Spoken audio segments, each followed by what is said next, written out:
Mara Caldwell's life shattered in seconds. Twisted metal, broken bones, and a pregnancy she didn't know existed. But waking up in a hospital suite that cost more than she'd earned in years was just the beginning. The man standing in the shadows wasn't her savior. He was Adrian Volkov, the most dangerous crime boss in the city. And the father of her baby? He'd just stolen a fortune from Adrian and vanished. Now Adrian's offering her protection, a new life, and a deal she can't refuse. But in his world, nothing comes free. If you're ready for a story of danger, redemption, and unexpected love, stay with me until the end.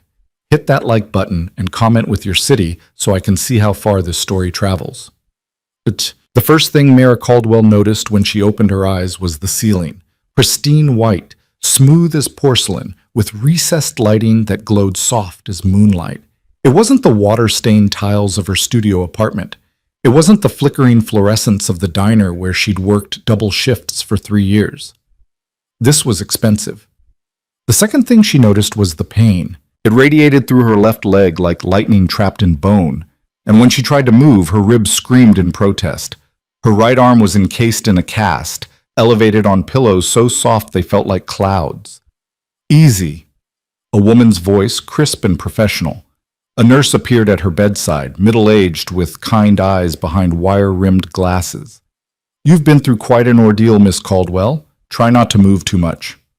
Mira's throat felt like sandpaper. "Where am I?" "St. Catherine's Medical Center, private wing." The nurse adjusted the IV drip with practiced efficiency. "You've been here for 2 days. You were in a car accident."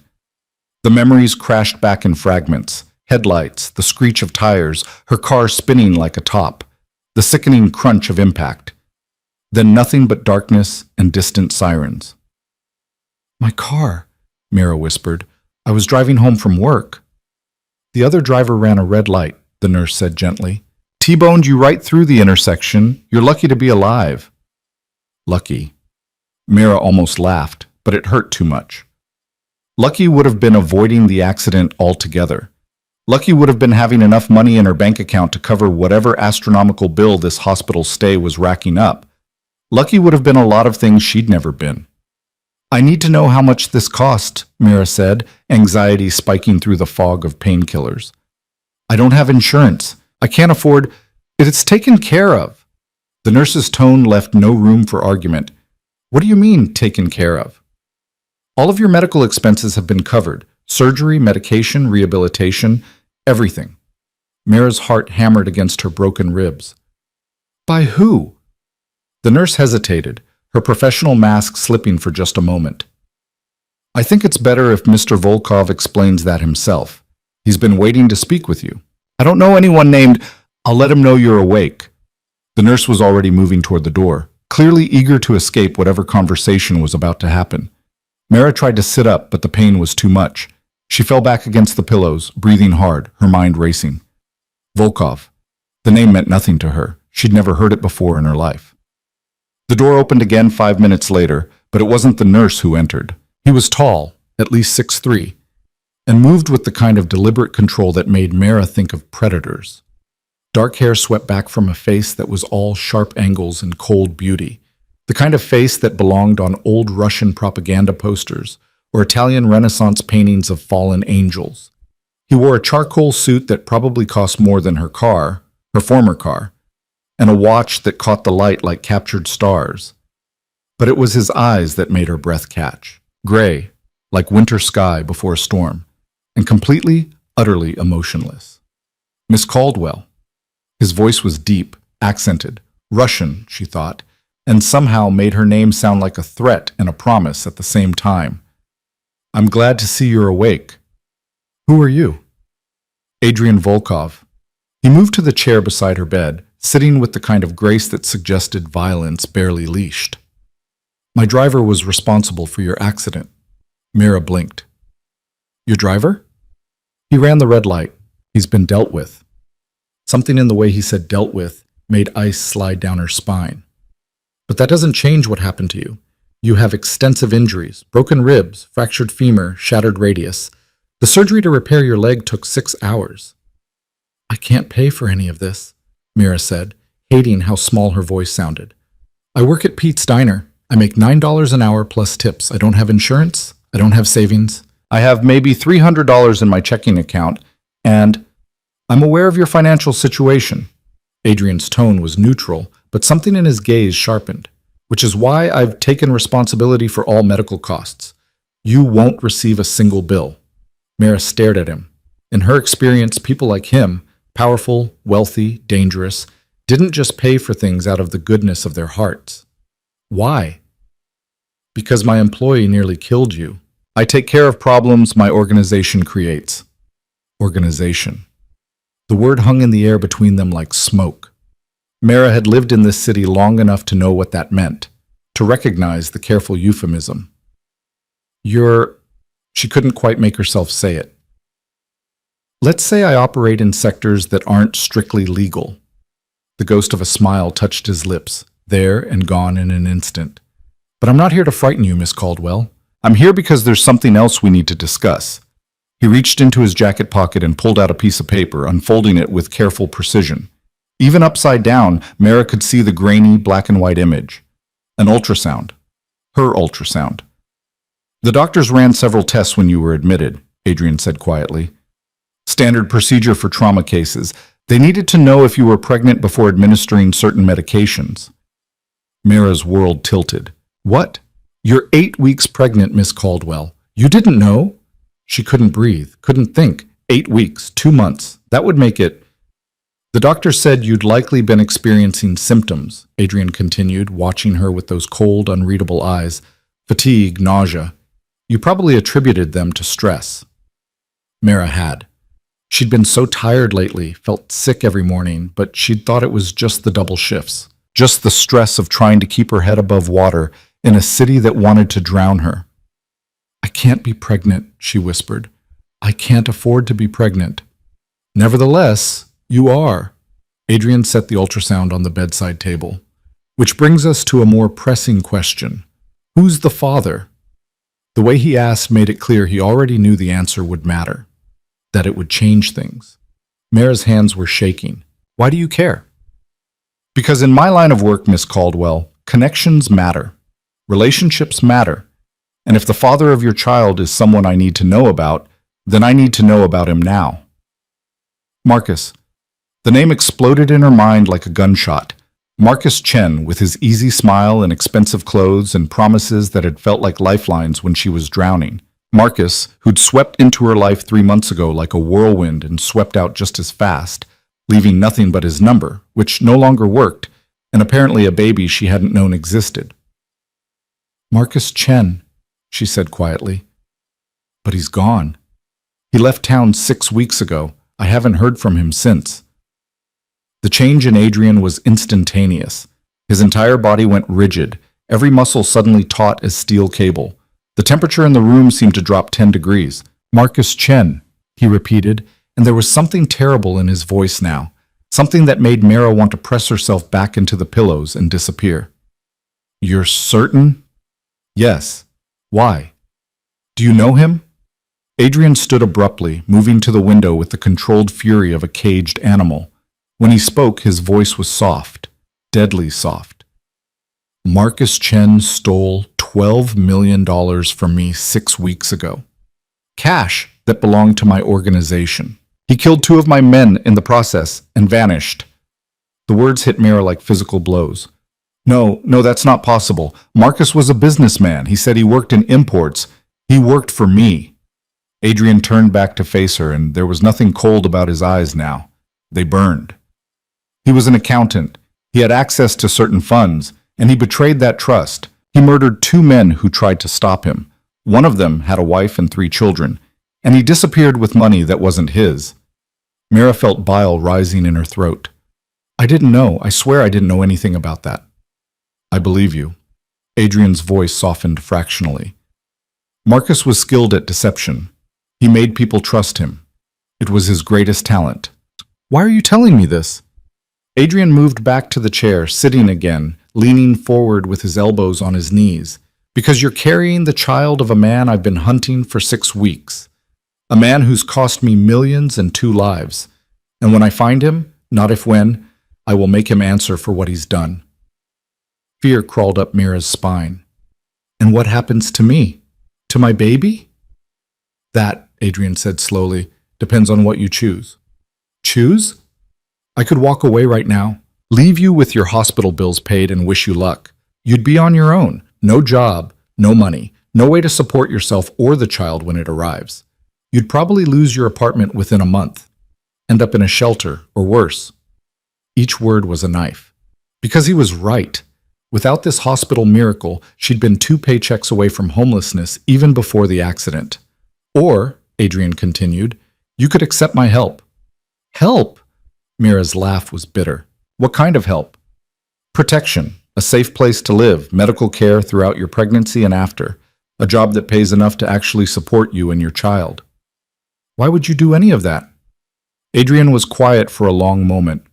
When he spoke, his voice was strange, distant, as if he were seeing something far away. Because Marcus Chen made this child part of my world, whether you wanted it or not. And in my world, Miss Caldwell, we protect what's ours. This baby is connected to a man who stole from me, killed my people. That makes it my responsibility. The baby didn't ask for any of this. No. Adrian's gaze met hers. Neither did you, which is why I'm offering you a choice rather than making demands. You can take the help I'm offering or you can refuse it. But understand that if you refuse, Marcus will still be looking over his shoulder for the rest of his life, however short that may be. And if he ever tries to contact you to claim this child, he'll be walking into a trap. Mira's head was spinning. This was insane, all of it. 2 days ago, her biggest problem had been whether she could afford new tires for her car. Now she was pregnant with the child of a thief and murderer, and a Russian mob boss was offering to, what, adopt her? I need time to think. Of course. Adrian rose smoothly to his feet.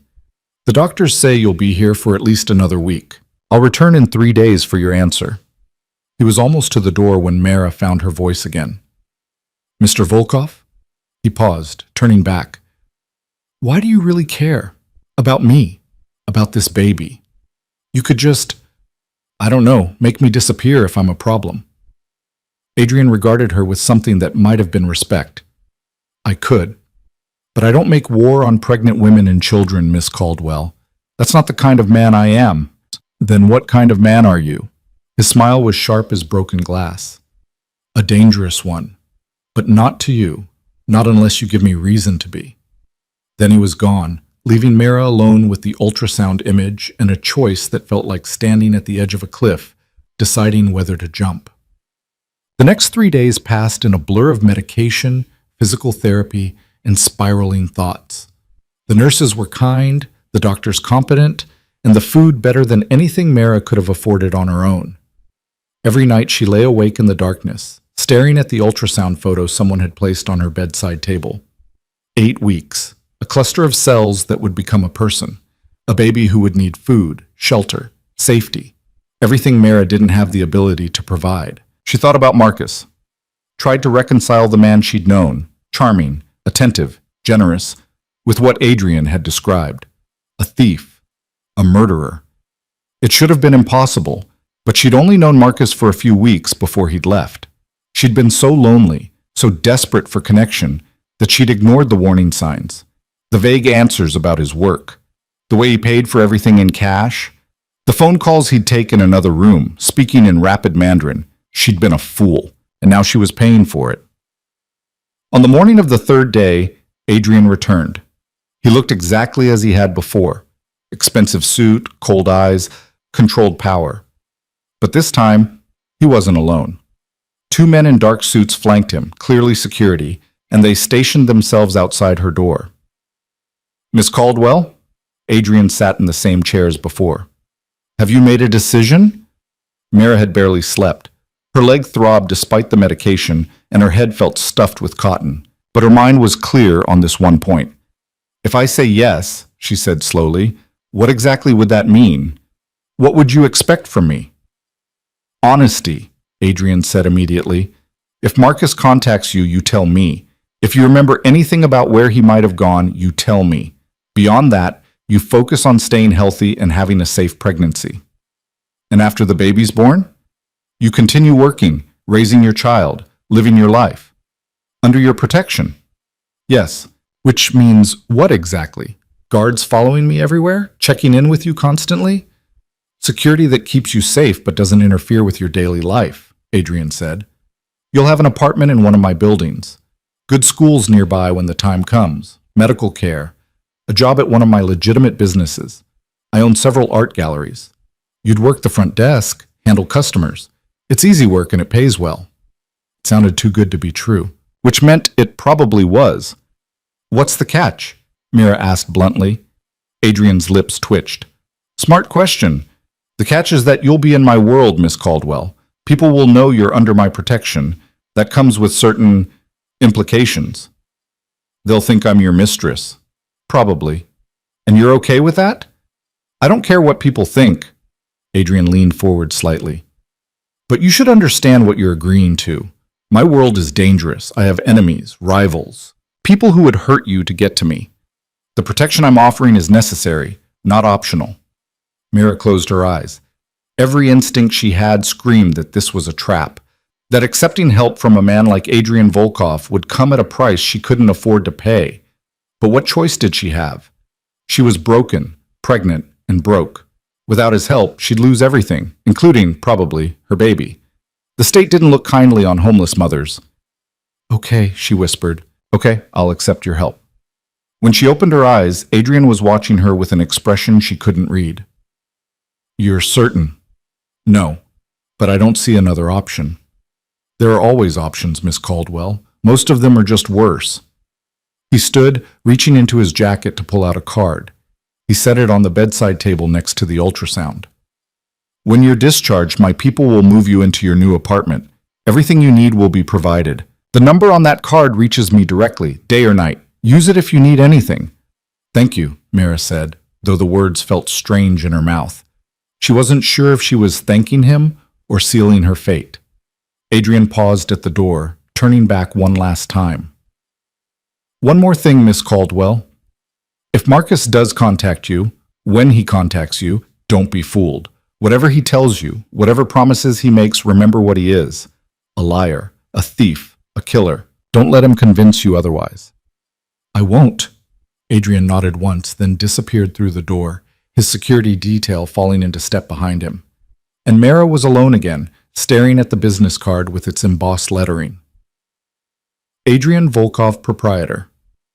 No company name, no title, just his name and a phone number. She picked up the ultrasound photo, studying the grainy image. Somewhere in that blur of black and white was her future. A child who would grow up in the shadow of their father's crimes and under the protection of a man who commanded fear, like other people commanded respect. I'm sorry, she whispered to the tiny cluster of cells. I'm so sorry you're stuck with me as a mother. But she would do better. She had to. This baby deserved a chance at a good life, even if that life started in the most unlikely of circumstances. Mara spent 2 more weeks in the hospital. Physical therapy was brutal, learning to walk again on her repaired leg, building strength in her broken arm. The therapist pushed her hard, but they were kind about it, and she appreciated their honesty about the long recovery ahead. True to his word, Adrian had taken care of everything. She never saw a single bill. When she asked nurses about her account balance, they just smiled and said it was settled. It felt surreal, like existing in a dream where normal rules didn't apply. Adrian himself visited twice more. Once to check on her progress. He'd sat quietly while her physical therapist put her through her paces, watching with those unreadable gray eyes. The second time to inform her that Marcus had been spotted in Seattle, but had vanished again before Adrian's people could reach him. He knows I'm looking, Adrian had said, his voice cold. He's running scared. Mara hadn't known what to say to that. Part of her hoped Marcus would run forever, disappear completely. But she knew from the set of Adrian's jaw that he wouldn't stop hunting. Men like Adrian didn't let debts go unpaid. On the day of her discharge, 2 of Adrian's security team arrived with a wheelchair and instructions to take her to her new home. Mara had expected something nice. Adrian clearly had money, but she wasn't prepared for the reality. The building was in the Riverside district, where Mara had only ever gone to stare at store windows she couldn't afford to enter. 15 stories of glass and steel, with a doorman who nodded to the security team like he knew exactly who they worked for. The apartment was on the 8th floor. When they wheeled her inside, Mira forgot how to breathe. Floor-to-ceiling windows overlooked the river. Hardwood floors gleamed in the afternoon sunlight. The furniture was simple but expensive. A gray sectional sofa, glass coffee table, dining table that could seat 6. The kitchen had granite countertops and stainless steel appliances that looked like they'd never been used. "This can't be right," Mira said faintly. "This is too much." "Mr. Volkov's instructions were clear," one of the security men said. His name was Dmitri, and he had the build of someone who could break her in half without trying. "You're to have a safe, comfortable home." "But the building is secure," the other man, Victor, interrupted. "Cameras, keycard access, guard station. You'll be safe here." They gave her a tour. 2 bedrooms, 2 bathrooms. The master bedroom had a king-size bed and an ensuite bathroom with a tub big enough to swim in. The second bedroom was empty, waiting. "For the baby," Dmitri said, seeing where she was looking. "Mr. Volkov said you should furnish it however you like. Send him the receipts." Mira wanted to laugh, or cry. She wasn't sure which. This was more than she'd ever dreamed of, more than she deserved. "There's food in the refrigerator and pantry," Victor added. "If you need anything else, there's a list of approved numbers on the counter. Delivery services, doctors, groceries, all of it's been arranged." They left her alone after that, though she knew they wouldn't go far. Adrian had said she'd have protection, and apparently he meant it. Mira made her way slowly to the windows, leaning on the crutches the hospital had provided. The river spread out below her like a silver ribbon, and across it, the city sparkled in the afternoon light. Somewhere out there was her old life. The studio apartment with the broken heater, the diner with its grease-stained floors, the bus stop where she'd waited in the rain. That life was gone now. She'd stepped through the looking glass into something else entirely, something dangerous and beautiful and terrifying. Her phone buzzed. A new number, unsaved. She almost didn't answer, but something made her thumb the accept button. "Miss Caldwell," Adrian's voice crisp and businesslike. "Dmitri informed me you've arrived. Is everything satisfactory?" "It's too much," Mira said honestly. "This apartment, I don't know how to accept this. You already did, when you agreed to my help. I thought you meant a studio. Maybe a 1-bedroom, not this. You're under my protection now. That means you live somewhere secure, somewhere worthy of that protection." A pause. "Do you like it?" Mira looked around at the beautiful space, the river view, the promise of safety. "Yes," she admitted quietly. "I like it." "Good. Your first shift at the gallery is Monday. Someone will pick you up at 9. Get some rest, Miss Caldwell. You've had a difficult few weeks." He hung up before she could respond. Mira stood there for a long moment, phone in hand, trying to process everything that had happened. 3 weeks ago, she'd been a waitress living paycheck to paycheck. Now she was pregnant, living in luxury, and under the protection of a Russian mob boss who was hunting the father of her child. Her life had become a crime novel, and she had no idea how the story would end. The weekend passed in a strange haze. Mira spent most of it resting, healing, trying to make the apartment feel like home rather than a beautiful cage. She hung the few photos she had, her parents, who'd died in a house fire when she was 19, her best friend from high school, who'd moved to California and gradually stopped calling. She stalked the empty nursery with nothing but hopes and fears. Tried not to think about Marcus, about what Adrian would do when he finally caught up to him. Tried not to think about the baby growing inside her, this innocent life caught in the crossfire of crimes she'd known nothing about. Monday morning arrived with clear skies and cold wind. At exactly 9 a.m., there was a knock on her door. Dmitri stood in the hallway, looking uncomfortable in a suit that couldn't quite hide his shoulders. "Ready, Miss Caldwell?" The gallery was a 20-minute drive through morning traffic. It occupied the ground floor of another expensive building, all clean lines and white walls. The art on display was the kind Mira had only ever seen in magazines, abstract canvases that probably cost more than she used to make in a year, sculptures that looked like frozen moments of chaos. A woman waited inside, 50-ish, elegant in a way that suggested old money, with silver hair cut in a sharp bob. She extended a hand when Mira entered. "Mira Caldwell? I'm Elena Rostova. I manage this gallery for Mr. Volkov." Her accent was Russian, but softer than Adrian's. Cultured. "It's nice to meet you," Mira said, shaking her hand. "Adrian tells me you'll be working the front desk. Have you ever worked in a gallery before?" "No, I was a waitress." Elena's smile was kind. "Then we'll teach you. It's not complicated. You greet customers, answer basic questions, call me if anyone wants to actually purchase something. Most of our clients are by appointment, so it won't be overwhelming." She wasn't wrong. The job was almost shockingly easy compared to the diner. Mara sat at a sleek desk near the entrance, answered calls, made coffee for the occasional client who wandered in.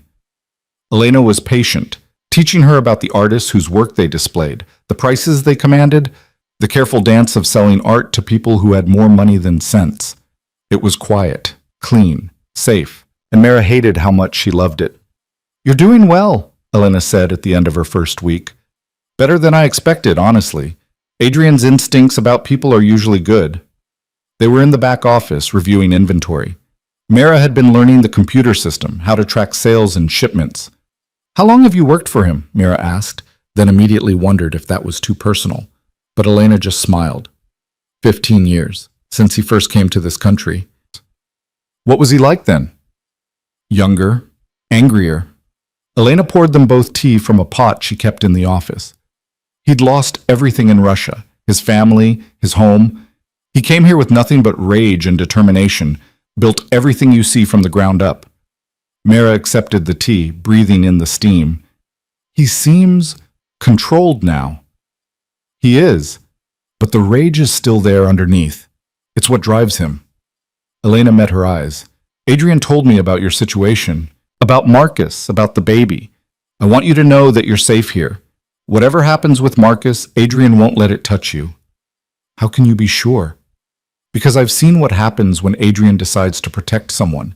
He doesn't do it halfway." Elena's voice was gentle. "He's not a good man, Mara. Don't mistake his protection for goodness.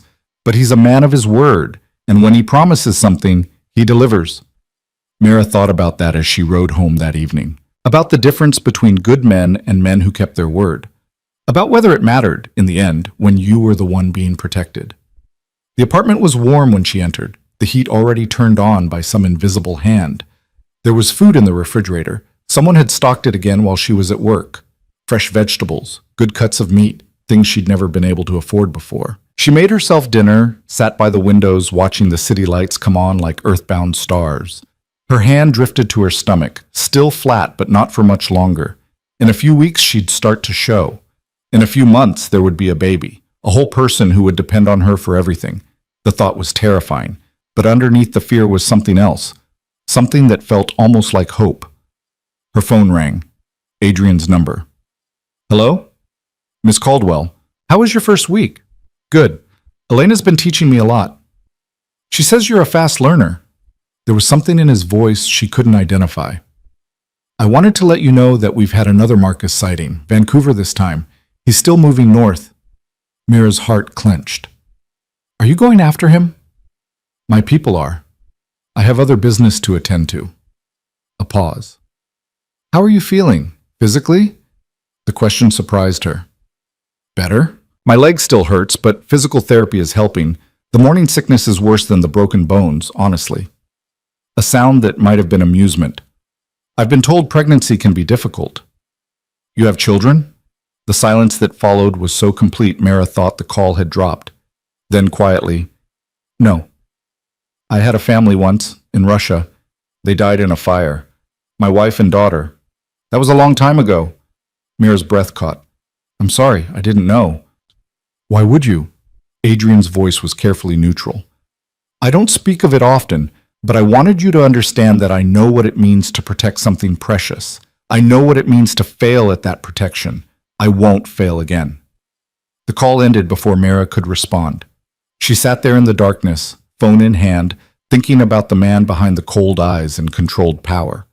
A man who'd lost everything and rebuilt himself into something terrifying. A man who'd promised to keep her safe. She touched her stomach again, felt the flutter of something that might have been the baby moving or might have been her imagination.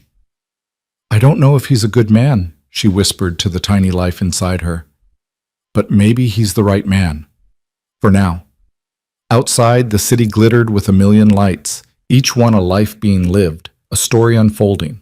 And Mara's story, unlikely and dangerous as it was, had only just begun. 3 months slipped by like water through fingers. Spring gave way to early summer, and Mara's body began to change in ways that made the pregnancy impossible to hide. Her stomach rounded, pressing against the elegant clothes Elena helped her choose, flowing blouses and empire waist dresses that managed to look professional while accommodating her growing shape. The gallery became her sanctuary. She learned to recognize the serious collectors from the tourists, mastered the delicate art of discussing six-figure price tags without flinching, and discovered she had an eye for composition that Elena praised lavishly. The work was fulfilling in ways waitressing had never been, engaging her mind instead of just exhausting her body. But the shadow of Marcus hung over everything. Adrian's updates came regularly, sightings in Portland, then back to Seattle, then radio silence for 2 weeks that left everyone on edge. Marcus was smart, careful, always one step ahead of the men hunting him, and the longer he stayed free, the more dangerous the situation became. "He's getting desperate," Adrian said one evening in late June. He'd started visiting the apartment once a week, ostensibly to check on her welfare, but really, Mara suspected, because he was a man who needed to see his investments personally. Desperate men make mistakes. They sat in her living room, Mara curled on the sofa with tea while Adrian occupied the armchair like a throne. He'd loosened his tie, the first time she'd ever seen him even slightly disheveled, and the sight was oddly humanizing. "Do you think he knows about the baby?" Mara asked. The question had haunted her for months. "If he does, he hasn't tried to contact you," which suggests either he doesn't know or he doesn't care. Adrian's voice was cold. "My money's on the latter." Mara touched her stomach, feeling the flutter of movement that had become constant over the past few weeks. "The baby kicks now. All the time, actually, especially at night." Something flickered across Adrian's face, too quick to name, gone before she could identify it. "The doctor says everything is progressing normally?" "Perfect, apparently. I'm disgustingly healthy for someone who was in a car crash 4 months ago." She smiled wryly. "Your money bought excellent medical care." "It's not about the money." Adrian leaned forward slightly. "You understand that, don't you? This isn't a transaction." "Then what is it?" He was quiet for a long moment, studying her with those gray eyes that seemed to see straight through her carefully constructed walls. "Responsibility. When my driver hit your car, your life became tangled with mine. The pregnancy complicated that tangle. Marcus's theft made it dangerous, but underneath all of that, Miss Caldwell, is a simple truth. You needed help, and I had the power to provide it. That's enough." Most people wouldn't see it that way. "I'm not most people." No, Mara thought, he definitely wasn't. Most people didn't command small armies of loyal men. Most people didn't hunt thieves across state lines with the patient determination of a wolf tracking wounded prey.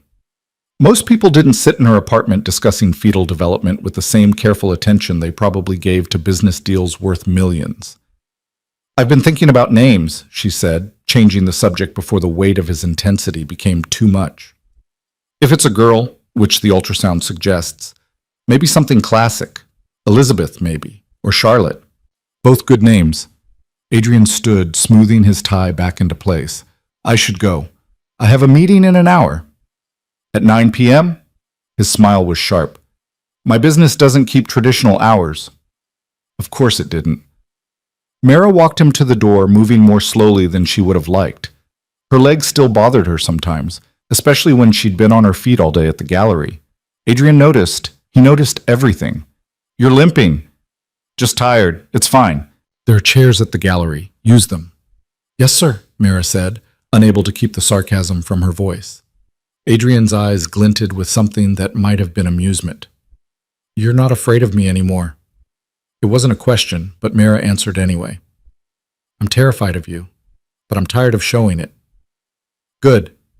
He opened the door, pausing on the threshold. "Fear without respect is useless, but respect tempered with courage? That's worth something." He left her with those words, disappearing into the elevator with Dmitri at his shoulder.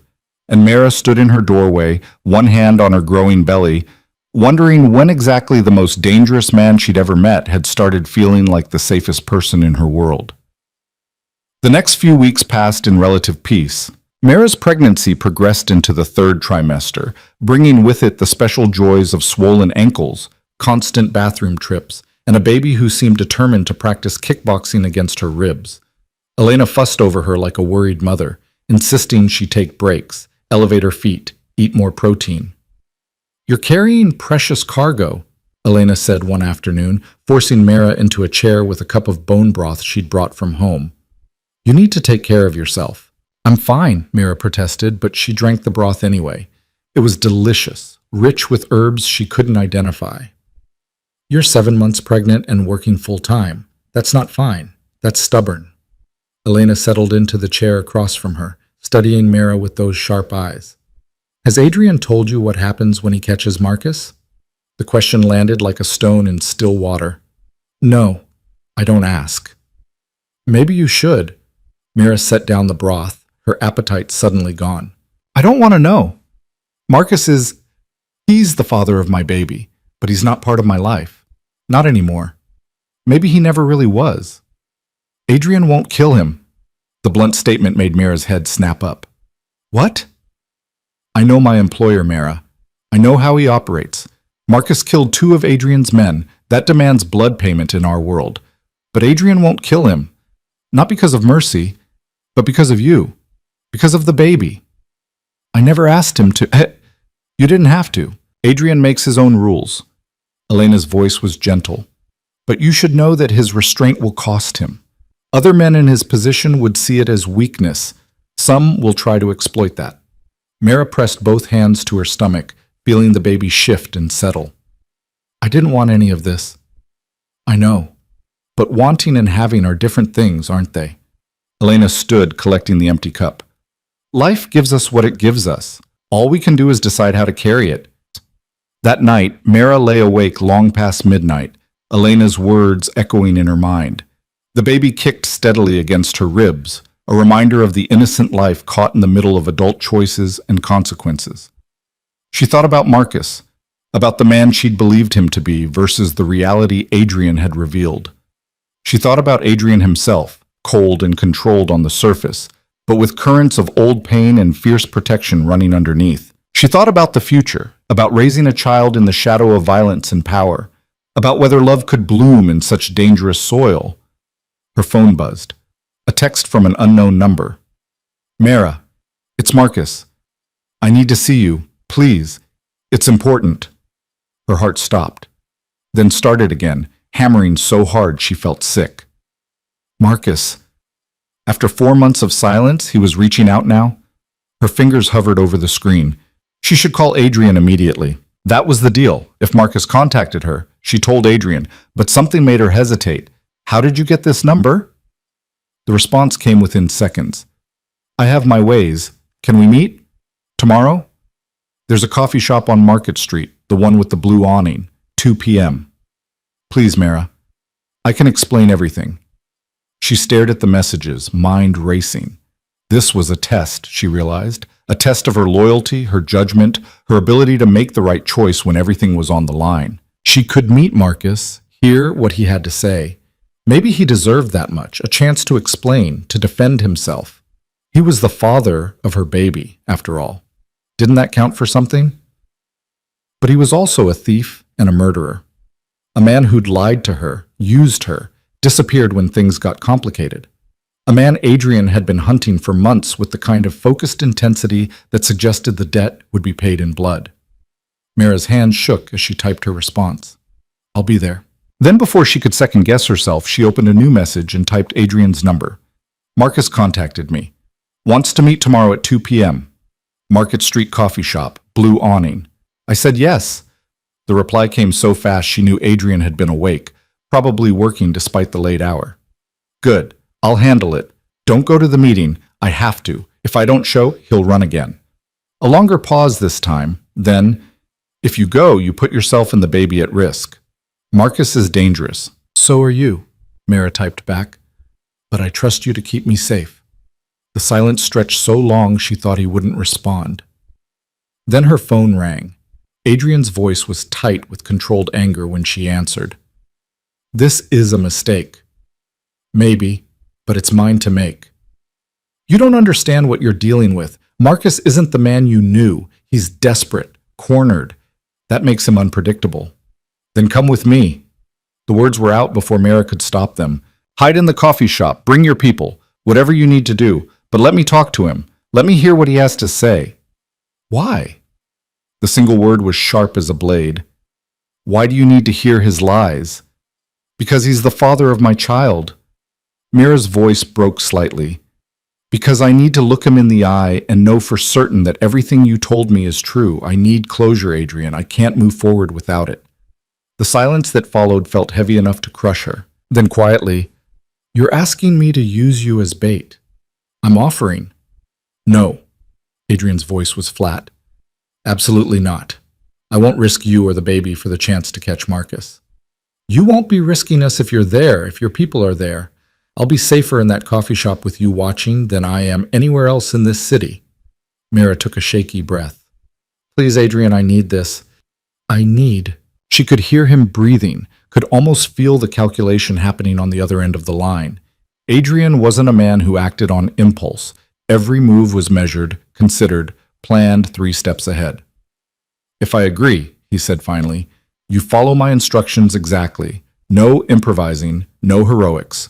You sit, you talk, you leave when I tell you to leave. Understood?" "Yes." "And if anything feels wrong, anything at all, you walk away immediately." "I will." Another pause. "I'll have the coffee shop secured by noon tomorrow. Dimitri and Victor will be inside, armed. I'll be across the street with a clear line of sight.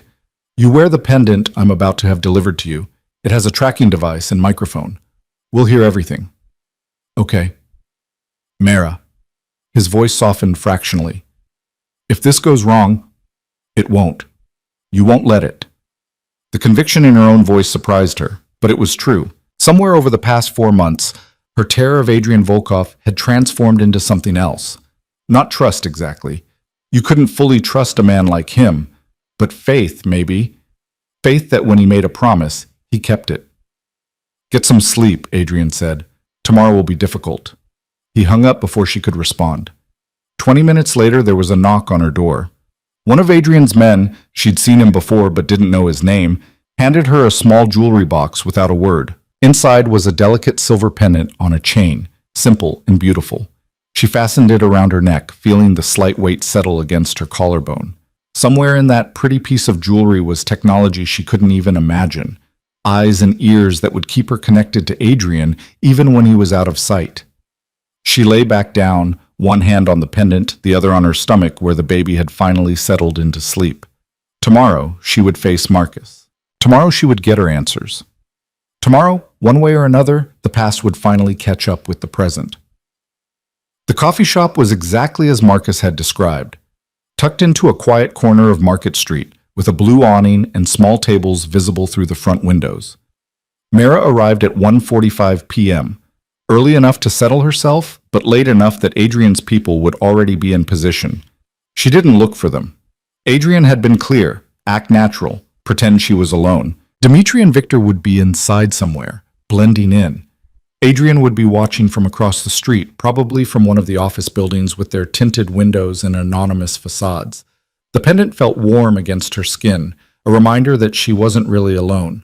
That somewhere, Adrian was listening to every word. She ordered tea, decaf, for the baby, and claimed a table near the window. Her hands shook slightly as she wrapped them around the warm cup, and she had to consciously slow her breathing. This was Marcus. The man who'd held her, kissed her, made promises he'd never intended to keep. The man whose child moved inside her even now. At exactly 2 p.m., he walked through the door. Mara's breath caught. Marcus looked terrible. The handsome, confident man she remembered had been replaced by someone gaunt and hollow-eyed, with a scruff of beard and clothes that hung loose on his frame. He'd lost weight, and there were lines around his eyes that hadn't been there before. He saw her and something crumbled in his expression.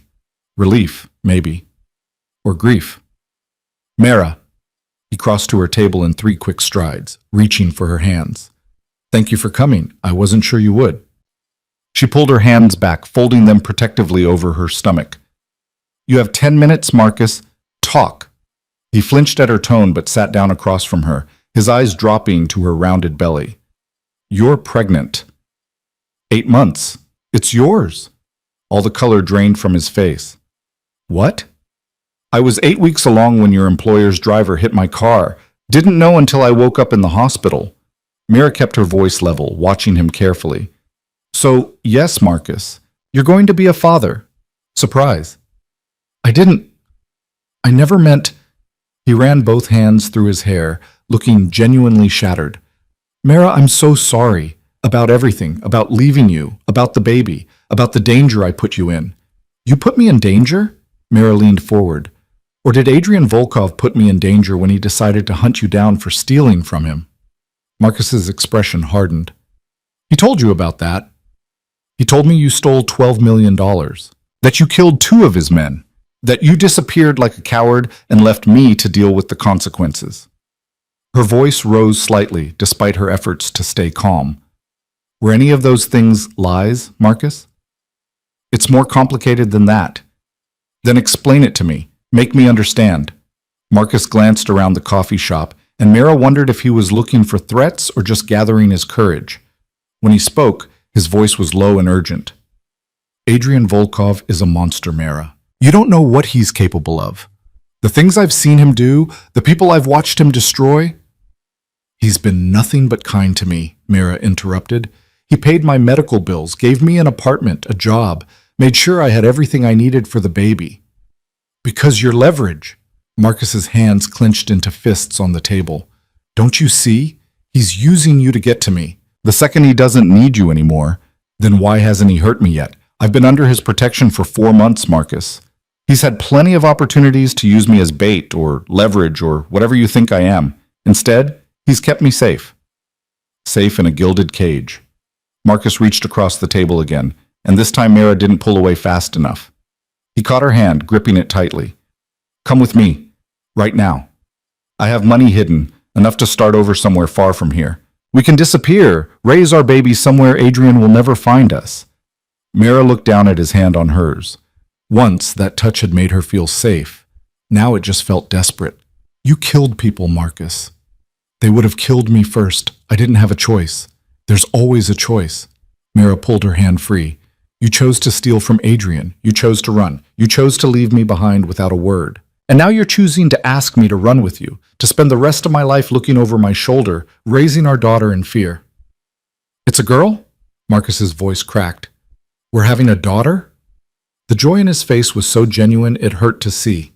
For just a moment, Mira glimpsed the man she'd thought she knew, the one who'd made her laugh, who'd listened to her dreams, who'd seemed to actually care about her.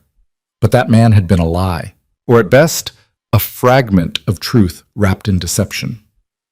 Yes, she said quietly. A girl. Then you have to come with me. Please, Mira. I know I don't deserve it. I know I've done terrible things, but she's my daughter. Let me protect her. Let me protect both of you. You can't protect us from Adrian Volkov. Nobody can. I can try. Marcus stood abruptly, his chair scraping loud against the floor. I made mistakes.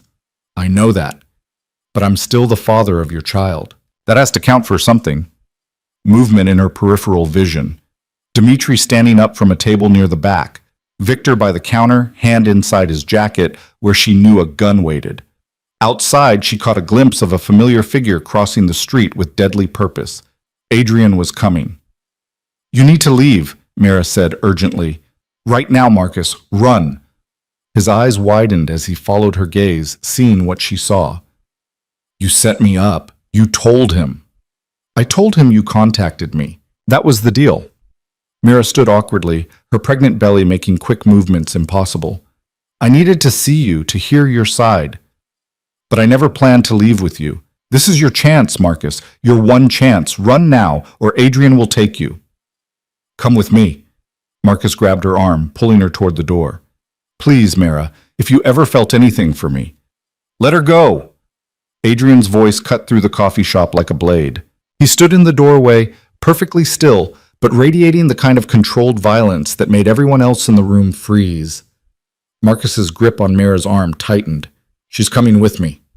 No. Adrian took one step forward. Just one, but it felt like the temperature dropped 10 degrees. She's not. You're going to release her, walk outside, and get in the car that's waiting. We're going to have a conversation, you and I. And if you're very lucky, you'll survive it. You'll kill me. Eventually, yes, but not today. Adrian's eyes flickered to Mara, and something in his expression softened microscopically. You have my word that if you release her now, unharmed, your death will be quick when it comes. Continue holding her, and I'll make it last weeks. The promise in those words was absolute. Marcus must have heard it too because his hand dropped from Mira's arm like she'd burned him.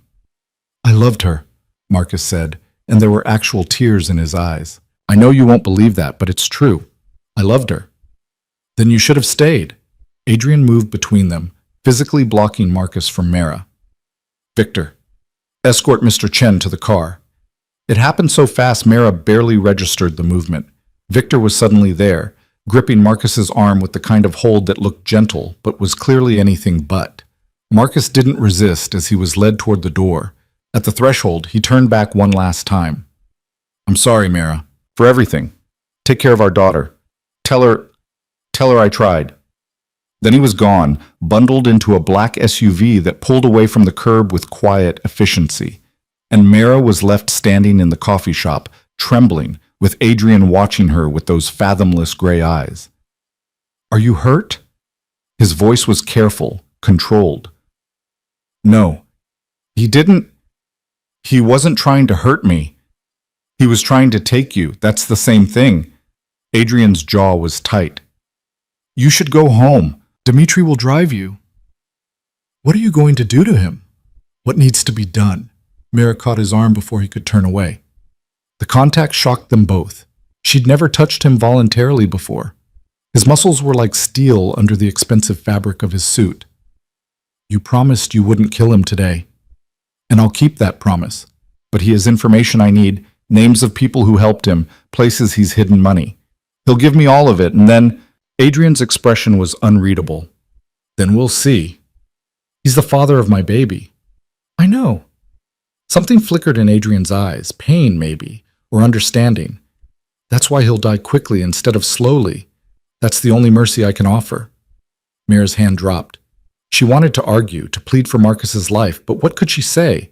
Marcus had killed people, stolen money, made choices that had consequences he couldn't escape. And underneath her sympathy for him was something uglier, relief. Because as long as Marcus was alive, he would be a threat, a loose end, a complication in the fragile peace Adrian had built around her. I need to sit down, she said quietly. Adrian guided her to the nearest chair with surprising gentleness, his hand warm on her elbow. Dmitri, get her water. The water appeared within seconds. Mara sipped it slowly, trying to calm her racing heart. The baby was moving frantically, responding to her stress, and she pressed a hand to her stomach in silent apology. I'm sorry, she whispered. Adrian crouched beside her chair, bringing himself to her eye level. For what? For asking to do this. For making you use me as bait. For... She gestured helplessly at the space where Marcus had stood. All of it. You got your closure. That's what you needed. Adrian's voice was surprisingly gentle. And we got Marcus. That's what I needed. Everyone wins. Except Marcus. Marcus made his choices. Now he lives with the consequences. Adrian stood, offering her his hand. Come on, let's get you home. She let him pull her to her feet, let Dmitri guide her to the car. As they pulled away from the coffee shop, Mara looked back one last time at the place where her past and present had collided, where the man who'd fathered her child had been taken by the man who'd protected her. She didn't know which of them she should mourn for. Maybe both. Maybe neither. The ride home was silent. Dmitri didn't try to make conversation, and Mara was grateful. She needed time to process, to understand what had just happened and what it meant for her future. Marcus was caught. Soon he would be dead, and her daughter would grow up never knowing her biological father, only the stories Mara would tell her, carefully edited, stripped of the worst truths. When they reached her building, Dmitri walked her to her door. Mr. Volkov will call you later, to make sure you're all right. Thank you, Dmitri. He nodded and left her alone. Mara locked the door behind her, moving automatically to the windows. The city spread out below her, vast and indifferent. Somewhere out there, Adrian was interrogating Marcus. Somewhere out there, the final chapter of Marcus Chen's story was being written in pain and blood. And here she stood, safe in her beautiful apartment, carrying the child of a dead man walking. Her phone rang just after midnight. Adrian's voice was tired when she answered. "It's done." Mira closed her eyes. "Is he alive for now? He told me everything I needed to know." A pause. "He asked me to give you a message." "What message?" "He said to name her Charlotte, that you'd mentioned it once and it was his mother's name." Adrian's voice was careful. "He said he knows he doesn't deserve to ask, but he's asking anyway." Tears burned in Mira's eyes. Charlotte. The name she'd mentioned in passing months ago, when she and Marcus were still just two people falling in love before everything went wrong. "Okay," she whispered. "Charlotte. Get some rest, Mira. Tomorrow we'll talk about what comes next." He hung up, and Mira stood alone in the darkness, both hands on her belly where Charlotte, she was Charlotte now, officially, kicked and turned. "Your father loved you," she whispered to her daughter. "Whatever else he was, whatever he did, he loved you. I'll make sure you know that." But she wouldn't tell Charlotte about the theft, the murders, the desperate flight that had ended in an anonymous black SUV. She wouldn't tell her about Adrian's cold promise of death or the way Marcus had looked when Victor dragged him away. She would tell her a better story, a kinder one. The story of a man who made mistakes but tried to make them right, who loved her mother even if he showed it badly, who wanted his daughter to have a beautiful name and a good life. It was the least she could do, the most she could offer. 3 days later, news reached her that Marcus Chen had been found dead in a warehouse on the south side. Apparent suicide, the report said. Single gunshot to the head, no signs of struggle. Mira knew better. She knew Adrian's fingerprints were all over it, even if they'd never appear in any official report. But the death had been quick, just as promised. Whatever mercy Adrian was capable of, he'd shown it. She didn't go to the funeral. There wasn't one. Marcus had no family in the city, no friends who would claim him. He disappeared from the world as completely as he'd tried to disappear from Adrian's reach. And Mira, standing at her window with her hand on her stomach, watched the city lights flicker and knew that this chapter was finally, irrevocably closed. Marcus Chen was gone. Charlotte was coming. And Adrian Volkov, the most dangerous man she'd ever met, had somehow become the only person she truly trusted to keep them both safe. The week following Marcus's death brought an unexpected quiet. Mira went through the motions of her life, working at the gallery, attending doctor's appointments, preparing the nursery with soft colors and careful hope. But underneath the routine was a strange hollowness, as if the confrontation with Marcus had drained something vital from her. Adrian noticed. Of course he noticed. "You're not sleeping." It wasn't a question. He'd appeared at her door on a Thursday evening, unannounced as always, carrying takeout from the Thai place she'd mentioned liking once, 3 months ago. "I'm sleeping fine." Mira accepted the food, gesturing him inside. This had become their pattern, Adrian visiting once or twice a week, checking on her with the focused attention of a scientist monitoring an important experiment. "You have shadows under your eyes." He followed her to the kitchen, watching as she unpacked containers of pad thai and green curry. "And Elena says you've been distracted at work." "Elena needs to mind her own business." "Elena cares about you, as do I." Adrian leaned against the counter, arms crossed. "Talk to me, Mira." She wanted to laugh at the absurdity of it. The mob boss playing therapist as if he had any framework for understanding normal human grief. But when she looked at him, really looked, she saw genuine concern in those gray eyes. Something almost like understanding. "I don't know what I'm supposed to feel," she admitted quietly. "About Marcus. About what happened.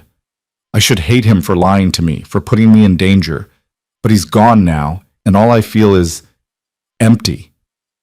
You're allowed to grieve him, even knowing what he did. Are you giving me permission to mourn a man you killed?" Adrian's expression didn't change. "I'm giving you permission to be human. Marcus may have been a liar and a thief, but he was also the father of your child. You're allowed to feel complicated things about that." Mira sank into a chair, suddenly exhausted. "Did he suffer? At the end?" "No, it was quick, painless." Adrian moved to the chair across from her. "He He spent his last hour writing letters. One for you, one for Charlotte. Her breath caught. Where are they? Burned. The letter to you was full of justifications and excuses. Nothing you needed to hear. Adrian's voice gentled. But the letter to Charlotte, I read it first to make sure it was safe. It was actually beautiful. He talked about his own childhood, his mother, his dreams for his daughter. No mention of his crimes, just love. And you burned it anyway. I memorized it first, every word. Adrian leaned forward. When Charlotte is old enough to ask about her father, I'll tell her what he wrote. The good parts. The true parts. The love he felt for her, even though he never got to meet her. Tears spilled down Mira's cheeks before she could stop them. Why would you do that? Because she deserves to know her father loved her, and because you deserve not to carry that knowledge alone. Adrian pulled a handkerchief from his pocket, actual cloth, monogrammed, ridiculously old-fashioned, and handed it to her. You're not alone in this, Mira. You never have been. She dabbed at her eyes, struggling to compose herself. I don't understand you. You kill people, you run criminal enterprises, but you memorize letters for a dead man's daughter? It doesn't make sense. Life rarely does. Adrian stood, moving to the window where he could watch the city lights. I told you once that I lost my family in Russia. My wife, my daughter. They died in a fire set by men who wanted to hurt me. I wasn't there to protect them. Mira had known this, but hearing him speak of it directly was different. His voice carried old pain, carefully controlled but still present. After they died, Adrian continued, I came here with nothing but rage, built everything you see through violence and fear, became exactly the kind of man I'd hated back home. He turned to face her. But somewhere in all of that, I forgot why I started. Forgot that the reason I wanted power in the first place was to protect the people I loved. And now? Now I remember. You and Charlotte. You remind me. His smile was sad. You remind me that power is worthless if it can't shelter the innocent. That sometimes the best thing a dangerous man can do is stand between the world and someone who needs protecting. Mira's heart hammered against her ribs. Adrian, eat your dinner, he said, breaking the moment before it could become too heavy. It's getting cold. They ate in companionable silence, and afterward Adrian surprised her by helping clean up. This powerful, dangerous man washing dishes in her kitchen like it was the most natural thing in the world. Mira found herself watching him, noticing details she'd overlooked before. The way his sleeves were rolled to his elbows, revealing forearms marked with old scars. The careful precision of his movements. The slight softening of his features when he thought she wasn't looking. He was handsome, she realized with a start.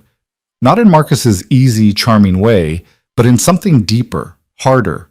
Like a statue carved from marble, all sharp edges and cold beauty, but with hints of warmth buried deep beneath the surface. What? Adrian caught her staring. Nothing.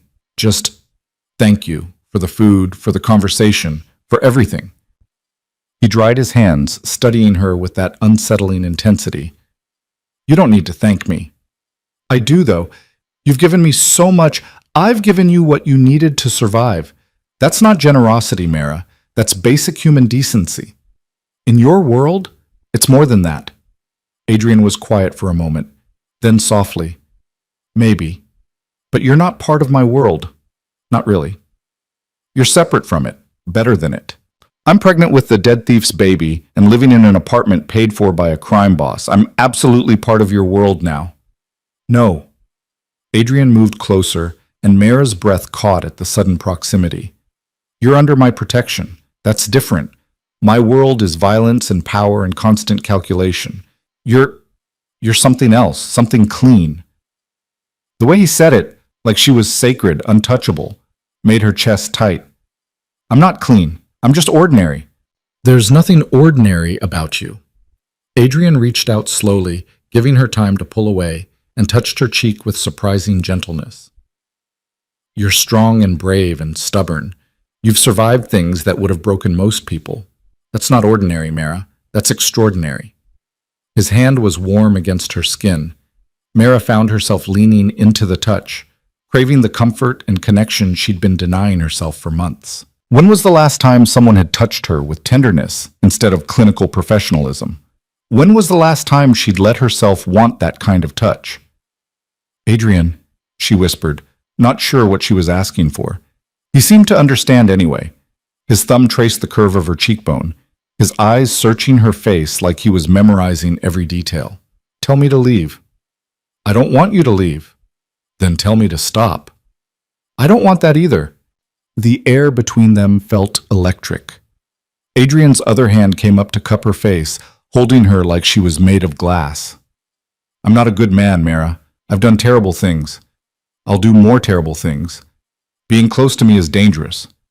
I know, I don't care. You should care. But I don't. Mira's hands came up to rest on his chest, feeling his heartbeat strong and steady under her palms. I should be terrified of you. I should hate you for what you did to Marcus. But all I feel is safe. When you're here, I feel safe. Something cracked in Adrian's carefully controlled expression. You undo me, he said roughly. You and that baby. You make me want things I thought I'd buried with my family, things I have no right to want. What things? Instead of answering, he kissed her. Soft at first, tentative, like he was afraid she'd break. But when Mara responded, rising on her toes despite her unwieldy belly, his arms came around her with fierce possession. The kiss deepened, months of tension and denial pouring into it, and Mara felt something shift inside her chest, something that felt dangerously close to falling. When they finally broke apart, both breathing hard, Adrian rested his forehead against hers. This is a mistake. Probably. I'm twice your age. I run a criminal empire. I killed your baby's father. I know all of that. And you still want this? Want me? Mara pulled back enough to meet his eyes. I don't know what I want. A week ago, I was crying over Marcus. My hormones are insane, my emotions are everywhere, and I'm so pregnant I can barely see my own feet. This might be the worst possible time to start something with anyone, let alone you. But when you're here, I feel less alone. When you look at me like I matter, like I'm worth protecting, I feel... She struggled to find the words. I feel like maybe I could be someone's choice instead of someone's obligation. Adrian's hands framed her face again, his touch impossibly gentle. You're not an obligation. You never were. Then what am I? He was quiet for a long moment, his gray eyes boring into hers. You're the first thing I've cared about in 15 years. You're the reason I wake up thinking about something other than business and revenge. He exhaled roughly. You're dangerous to me in ways you can't possibly understand. Is that a bad thing? I don't know yet. Adrian pressed a kiss to her forehead, chaste and sweet. But I'm willing to find out. If you are. Mara nodded, not trusting her voice. Adrian pulled her close, carefully, mindful of her belly, and they stood like that for a long moment. She could feel his heartbeat, steady and strong, could smell his cologne, something expensive and subtle, could feel for the first time in months like maybe everything would actually be okay. A sharp kick against her ribs made them both jump. Adrian pulled back, eyes wide. Was that... Charlotte, saying hello, Mara laughed, taking his hand and placing it on her stomach. She's been active all day. Another kick, stronger this time. Adrian's expression transformed into something Mara had never seen before. Pure wonder. She's strong. Like her mother, Adrian said quietly, then seemed to realize what he'd implied. I know what you mean. Mara kept his hand pressed to her belly, watching his face as Charlotte performed what felt like an entire gymnastics routine. She likes you. She's never this active with the doctors. Maybe she knows I'm here to protect her. Adrian's voice was rough with emotion. Both of you. The moment stretched between them, fragile and perfect. Then Adrian's phone buzzed, shattering the peace. He checked it with obvious reluctance. I have to go. There's a situation that needs handling. Dangerous situation? They're all dangerous, but this one particularly so. He squeezed her hand. Stay inside tonight. Keep the doors locked. Dimitri will be in the hallway. Fear spiked through her. What's happening? Marcus's death has created a power vacuum. Some of my rivals think it shows weakness, that I'm going soft because I didn't make an example of him. Adrian's voice went cold. They're testing boundaries, seeing if they can push. And can they? His smile was sharp as a blade. No, they'll learn that tonight. He kissed her once more, quick and hard, then was gone, leaving Mara alone with her racing heart and the baby doing somersaults in her womb. She tried to sleep, but couldn't. Every sound in the hallway made her jump. Every car alarm in the distance sounded like gunfire. She knew Adrian was out there somewhere, doing things she couldn't let herself imagine too closely, and the worry gnawed at her. He'd been right. Caring about him was dangerous, but it was too late to stop now. Her phone rang at 3 a.m. Mara grabbed it, heart pounding, terrified it would be someone calling to tell her Adrian was dead. But it was Adrian himself, his voice steady and calm. I'm outside your building. Can I come up? Of course. 5 minutes later, he was at her door. He looked tired but uninjured, his suit jacket missing and his shirt sleeves still rolled up. There was a spot of blood on his collar that made Mara's stomach clench. Are you hurt? No, not my blood. He moved past her into the apartment, heading straight for her bathroom. May I? She followed, watching as he stripped off his shirt and began washing his hands and arms with methodical precision. The scars she'd noticed before were more visible now, a map of old violence written on his skin. Did you kill someone tonight? The question came out before she could stop it. Adrian met her eyes in the mirror. Yes, 3 people who thought they could kidnap one of my accountants to get information. They were wrong. And the accountant? Safe. Shaken, but safe. He dried his hands. The message has been sent. No one else will test me for a while. Mara should have been horrified. Should have ordered him out, called the police, done something other than stand there watching him like this was normal. Instead, she heard herself ask, "Do you want coffee or something stronger?" Adrian turned to face her, surprise flickering across his features. You're not afraid. I'm terrified. But not of you. Never of you. She moved closer. You did what you had to do to protect your people. I understand that. Do you? Because most people don't. Most people haven't lived the life I've lived, haven't needed the kind of protection you provide. Mara touched his bare shoulder, feeling the tension coiled in his muscles. You're not a monster, Adrian. Monsters don't memorize letters for dead men's daughters. They don't wash dishes or get excited about baby kicks. They don't look at ordinary waitresses like they're worth protecting. You're not ordinary, Adrian said again, his voice rough. And I'm not here because I had to protect my people tonight. I'm here because after violence and blood, the only thing I wanted was to see you, to make sure you were safe. I'm safe. We both are. He pulled her close and Mara went willingly, pressing herself against his bare chest and listening to his heartbeat slowly return to normal. They stood like that for a long time, drawing comfort from each other in the quiet hours before dawn. Finally, Adrian stirred. I should go. Let you sleep. Stay. The word was out before Mara could second-guess it. Please, just stay. Mara, not for anything improper. Just, I don't want to be alone tonight. And I don't think you do either. Adrian searched her face, then nodded slowly. All right, but I sleep on the couch. Deal. She gave him a blanket and pillow, watched him settle onto her sofa with the careful movements of a man used to sleeping in uncomfortable places. He looked strange there. This powerful, dangerous man folded onto her furniture like a normal person. Good night, Adrian. Good night, Mara. She went to bed but left her door cracked open, comforted by the knowledge that he was there, that between her and the world was a man who would kill to keep her safe. It should have been terrifying. Instead, it felt like peace. The next morning, Mara woke to the smell of coffee and something sweet.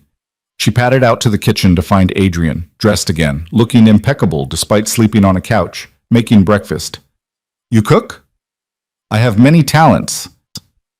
He slid a plate of French toast toward her. Eat.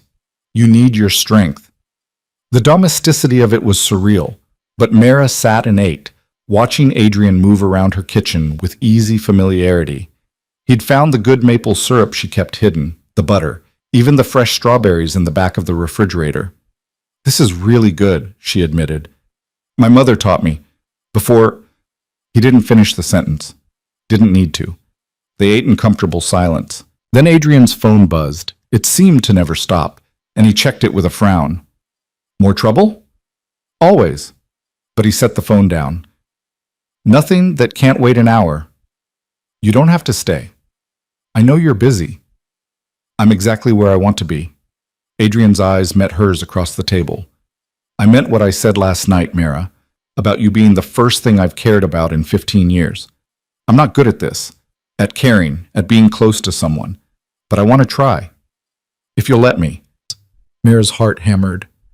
What exactly are you asking? I'm asking if you'll let me be part of your life, not as your protector or your employer, but as... He hesitated. As whatever we could be together. Even though I'm about to have another man's baby? Especially because of that. Charlotte is innocent in all of this. She deserves a father who will love her unconditionally. And you deserve someone who sees you as more than an obligation or a convenience. Adrian reached across the table, taking her hand. I can't promise to be perfect. I can't promise to always make the right choice or say the right thing. But I can promise to protect you both with everything I have. To be there, every day, in whatever way you need. Tears pricked at Mira's eyes. That sounds suspiciously like a proposal. Not yet, but someday, maybe. His smile was soft.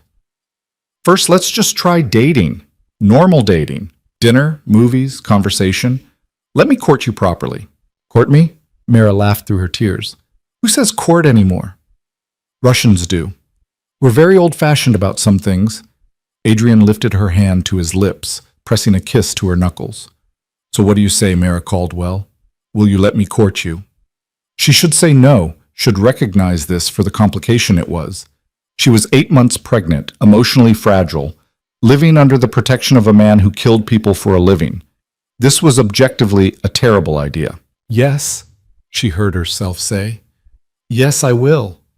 Adrian's smile transformed his entire face, making him look years younger. Good. Then I'll pick you up Friday at 7. Wear something comfortable. Where are we going? You'll see. He left shortly after, called away by business that Mira didn't ask about. But the apartment felt different now, warmer, fuller, like his presence had changed the very air. Elena noticed immediately when Mira arrived at the gallery. You're glowing. I'm 8 months pregnant. I'm sweating, not glowing. No, this is different. Elena's sharp eyes narrowed. What happened? Mira tried to deflect, but Elena was persistent. Finally, she admitted, Adrian and I are trying something. Dating, I guess. Elena's expression cycled through surprise, concern, and finally understanding. I wondered when he'd finally make a move. He's been in love with you for months. He has not... Mira, darling, I've worked for Adrian for 15 years. I know what he looks like when he cares about someone. And the way he looks at you? Elena smiled. That's not protection. That's devotion. The words settled into Mira's chest, warm and terrifying. Devotion. From a man who commanded empires and ended lives with a phone call. From a man who'd lost everything once and rebuilt himself into something harder, colder. From a man who looked at her like she was worth protecting. The rest of the week passed in a blur of anticipation and nerves. Friday arrived faster than Mira expected, bringing with it a level of anxiety she hadn't felt since high school. What did one wear on a date with a mob boss, especially when 8 months pregnant? She settled on a soft blue dress that accommodated her belly, paired with comfortable flats. Minimal makeup. She was too tired for anything elaborate. Her reflection in the mirror showed a woman on the edge of something new and frightening and wonderful. Adrian arrived exactly at 7, looking devastating in dark jeans and a black sweater that somehow made him look both casual and dangerous. His eyes went soft when he saw her. You look beautiful. I look like I swallowed a beach ball. A beautiful beach ball. He offered his arm. Ready? The car, a sleek Mercedes driven by Victor, took them not to a fancy restaurant as Mira had expected, but to a converted warehouse district on the river. Adrian guided her inside a building marked only with a number, up an elevator to the top floor. The doors opened onto a rooftop garden unlike anything Mira had ever seen.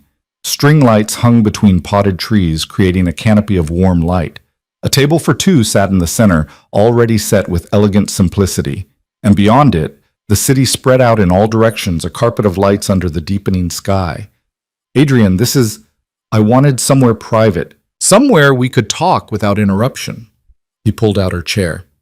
The chef is downstairs. He'll send up courses when we're ready. They ate slowly, talking about everything and nothing. Adrian asked about her childhood, her parents, her dreams before everything went wrong. Mara found herself sharing things she hadn't told anyone, the books she'd loved, the places she'd wanted to travel, the future she'd imagined before poverty and survival became her only concerns. In return, Adrian shared carefully selected pieces of his past, his childhood in St. Petersburg, his mother's love of music, his father's quiet strength, the wife he'd loved and lost, the daughter who'd been 4 years old when she died, with dark curls and a laugh like bells. Her name was Anya, he said quietly. She would have been 19 now, probably in university, breaking hearts. You still love them, your wife and daughter. Always. But loving them doesn't mean I can't love again. Adrian's eyes met hers.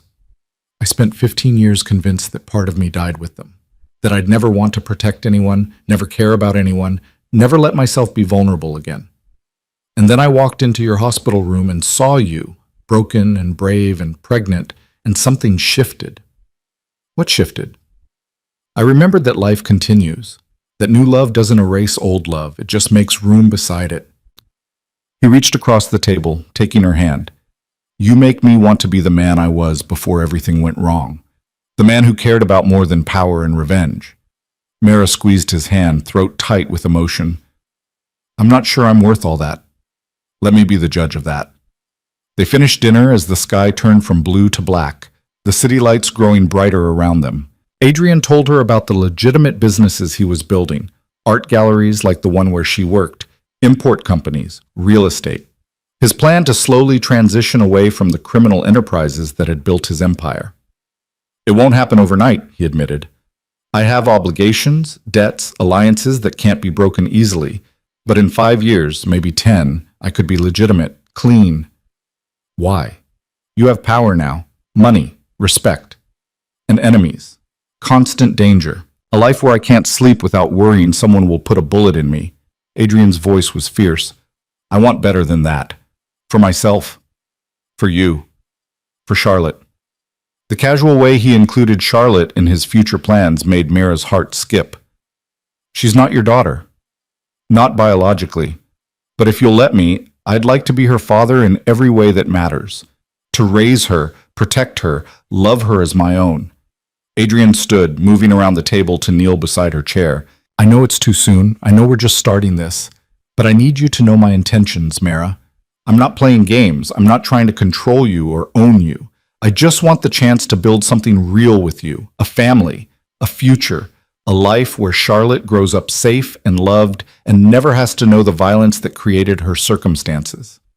Mara touched his face, feeling the rough stubble of his jaw. You really mean that? Every word. She leaned down, awkward with her belly, and kissed him. Soft and sweet and full of promise. When they broke apart, both smiling, Adrian rested his hand on her stomach. Charlotte kicked immediately, as if in approval. She likes you, Mara whispered. The feeling is mutual. Adrian pressed a kiss to Mara's belly, then to her forehead. Come on, let me take you home before you fall asleep in your chair. The drive back was quiet, comfortable. Adrian walked her to her door, kissed her goodnight with restrained passion, and left her floating on a cloud of hope and possibility. But peace, Mara was learning, never lasted long in Adrian's world. 3 days later, everything shattered. She was at the gallery when Dmitri appeared, his face grim. Miss Caldwell, we need to leave, now. What's wrong? No time to explain. Mr. Volkov's orders. You're going somewhere safe until the situation is resolved. Elena appeared from the back office, her expression tight. Go with him, Mara. Don't argue. The fear in Elena's voice killed any protest. Mara grabbed her purse and followed Dmitri to the waiting car. Victor was already there, tense and alert. What's happening? Mara demanded as the car pulled into traffic faster than was safe. War, Dmitri said grimly. The Kozlov family thinks Mr. Volkov's protection of you and handling of Marcus shows weakness. They've declared their intention to take his territory. And to make their point, They've put a price on your head." The words hit like physical blows. "On me? You and the baby. They think killing you will destroy Mr. Volkov's credibility." Victor's hands were white-knuckled on the steering wheel.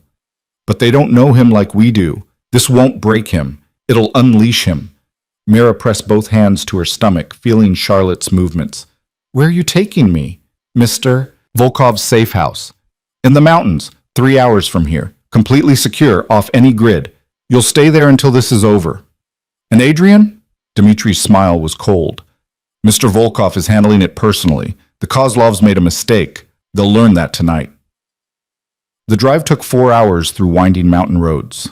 The safe house turned out to be a fortress disguised as a luxury cabin, stone and timber and glass, perched on a mountainside with views that would have been breathtaking if Mara hadn't been terrified. Inside, Adrian was waiting. He pulled her into his arms the moment she entered, holding her so tightly she could barely breathe. "Thank heaven you're safe." "What's happening?" Dmitri said. "The Kozlovs overplayed their hand. They thought threatening you would make me weak. Instead, they've given me justification to end them completely." Adrian pulled back, his eyes burning with cold fury. "I'm going to war, Mara, and when it's over, you'll never be threatened again. I promise you that." Mara touched his face, seeing the transformation from the man who'd courted her so gently to the one who'd built an empire on fear. "Don't get yourself killed." "I won't. I have too much to live for now." He kissed her fiercely. "Stay here. Don't leave for any reason. There are guards, supplies, everything you need. I'll be back as soon as it's safe." "How long?" "A few days? Maybe a week." Adrian's hand covered her belly. "Keep Charlotte safe. That's all I ask." Then he was gone, disappearing into the night with Victor and half a dozen other men. And Mara was left in the beautiful prison, waiting for a war to end and praying the man she loved would survive it. The first night in the safe house stretched endlessly. Mara paced the main room, her hands never leaving her belly, jumping at every sound the wind made against the windows. The guards Adrian had left, 4 of them, silent and professional, rotated shifts with military precision, but their presence did nothing to ease the gnawing fear in her chest. She tried calling Adrian 3 times. Each call went straight to voicemail. "Pick up," she whispered to the phone, as if her need could will him to answer.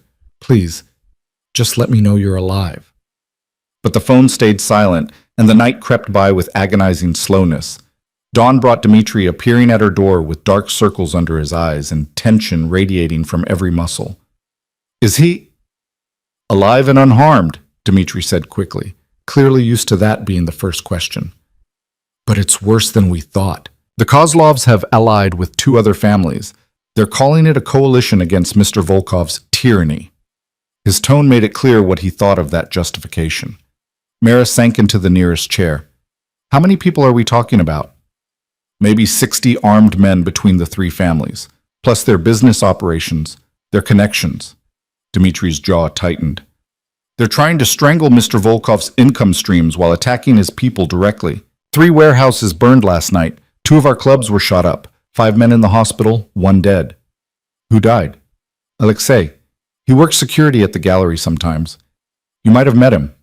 Mara had met him, a young man, maybe 25, who'd always smiled and held doors for her. Now dead because people wanted to hurt Adrian by hurting everyone around him. "This is my fault," she whispered. "If Adrian hadn't protected me." "This was always coming." Dmitri's voice was firm. "The Kozlovs have wanted Mr. Volkov's territory for years. You're just the excuse they're using. If it wasn't you, it would have been something else." "That doesn't make me feel better." "It should, because it means Mr. Volkov isn't fighting for pride or territory. He's fighting for you, for Charlotte. And when he fights for something he loves?" Dmitri's smile was cold. "The outcome is never in doubt." He left after that, returning to the city and the war being waged there. And Mara was alone again, trapped in luxury, while people died over her. The second day was worse. Elena called in the afternoon, her voice shaking. "Mara, thank heaven, I've been so worried." "I'm safe. Dmitri said you're in a secure location too." "Yes, Mr. Volkov moved all the civilian employees somewhere safe. We're at a hotel under guard." Elena paused. "Have you heard from him?" "No, you?" "A text this morning, just 2 words. Stay safe, that's all." Elena's breath hitched. This is bad, Mara. I've been with Adrian for 15 years, seen him through territorial disputes and power plays, but I've never seen anything like this. The coalition isn't just trying to take his business. They're trying to erase him. They won't succeed. I hope you're right, but even if Adrian wins, the cost... Elena didn't finish the sentence. She didn't have to. After they hung up, Mara stood at the floor-to-ceiling windows, watching clouds roll across the mountain peaks. Charlotte kicked steadily, as if reminding her that life continued even when the world outside was burning. Your father is out there fighting for us, Mara told her belly. Not the father who made you, but the father who's choosing you, the one who's risking everything to keep us safe. The baby kicked harder, and Mara let herself believe it was understanding, agreement, hope. Night fell again. Mara tried to sleep but couldn't. Every creak of the house made her imagine attackers. Every gust of wind sounded like gunfire. She lay in the massive bed, larger than anything she'd ever slept in before, and stared at the ceiling, willing her phone to ring. At 2 a.m., it finally did. Adrian? She grabbed it so fast she nearly dropped it. It's me. His voice was rough with exhaustion. I'm sorry I haven't called sooner. Things have been complicated. Are you hurt? Minor injuries, nothing serious. A pause. How are you? How's Charlotte? We're fine. Worried about you. Scared.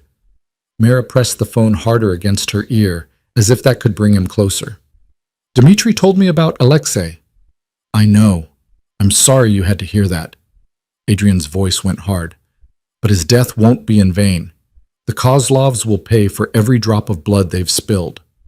How long is this going to last? I don't know. They're dug in, well-funded. But they made a critical mistake. What mistake?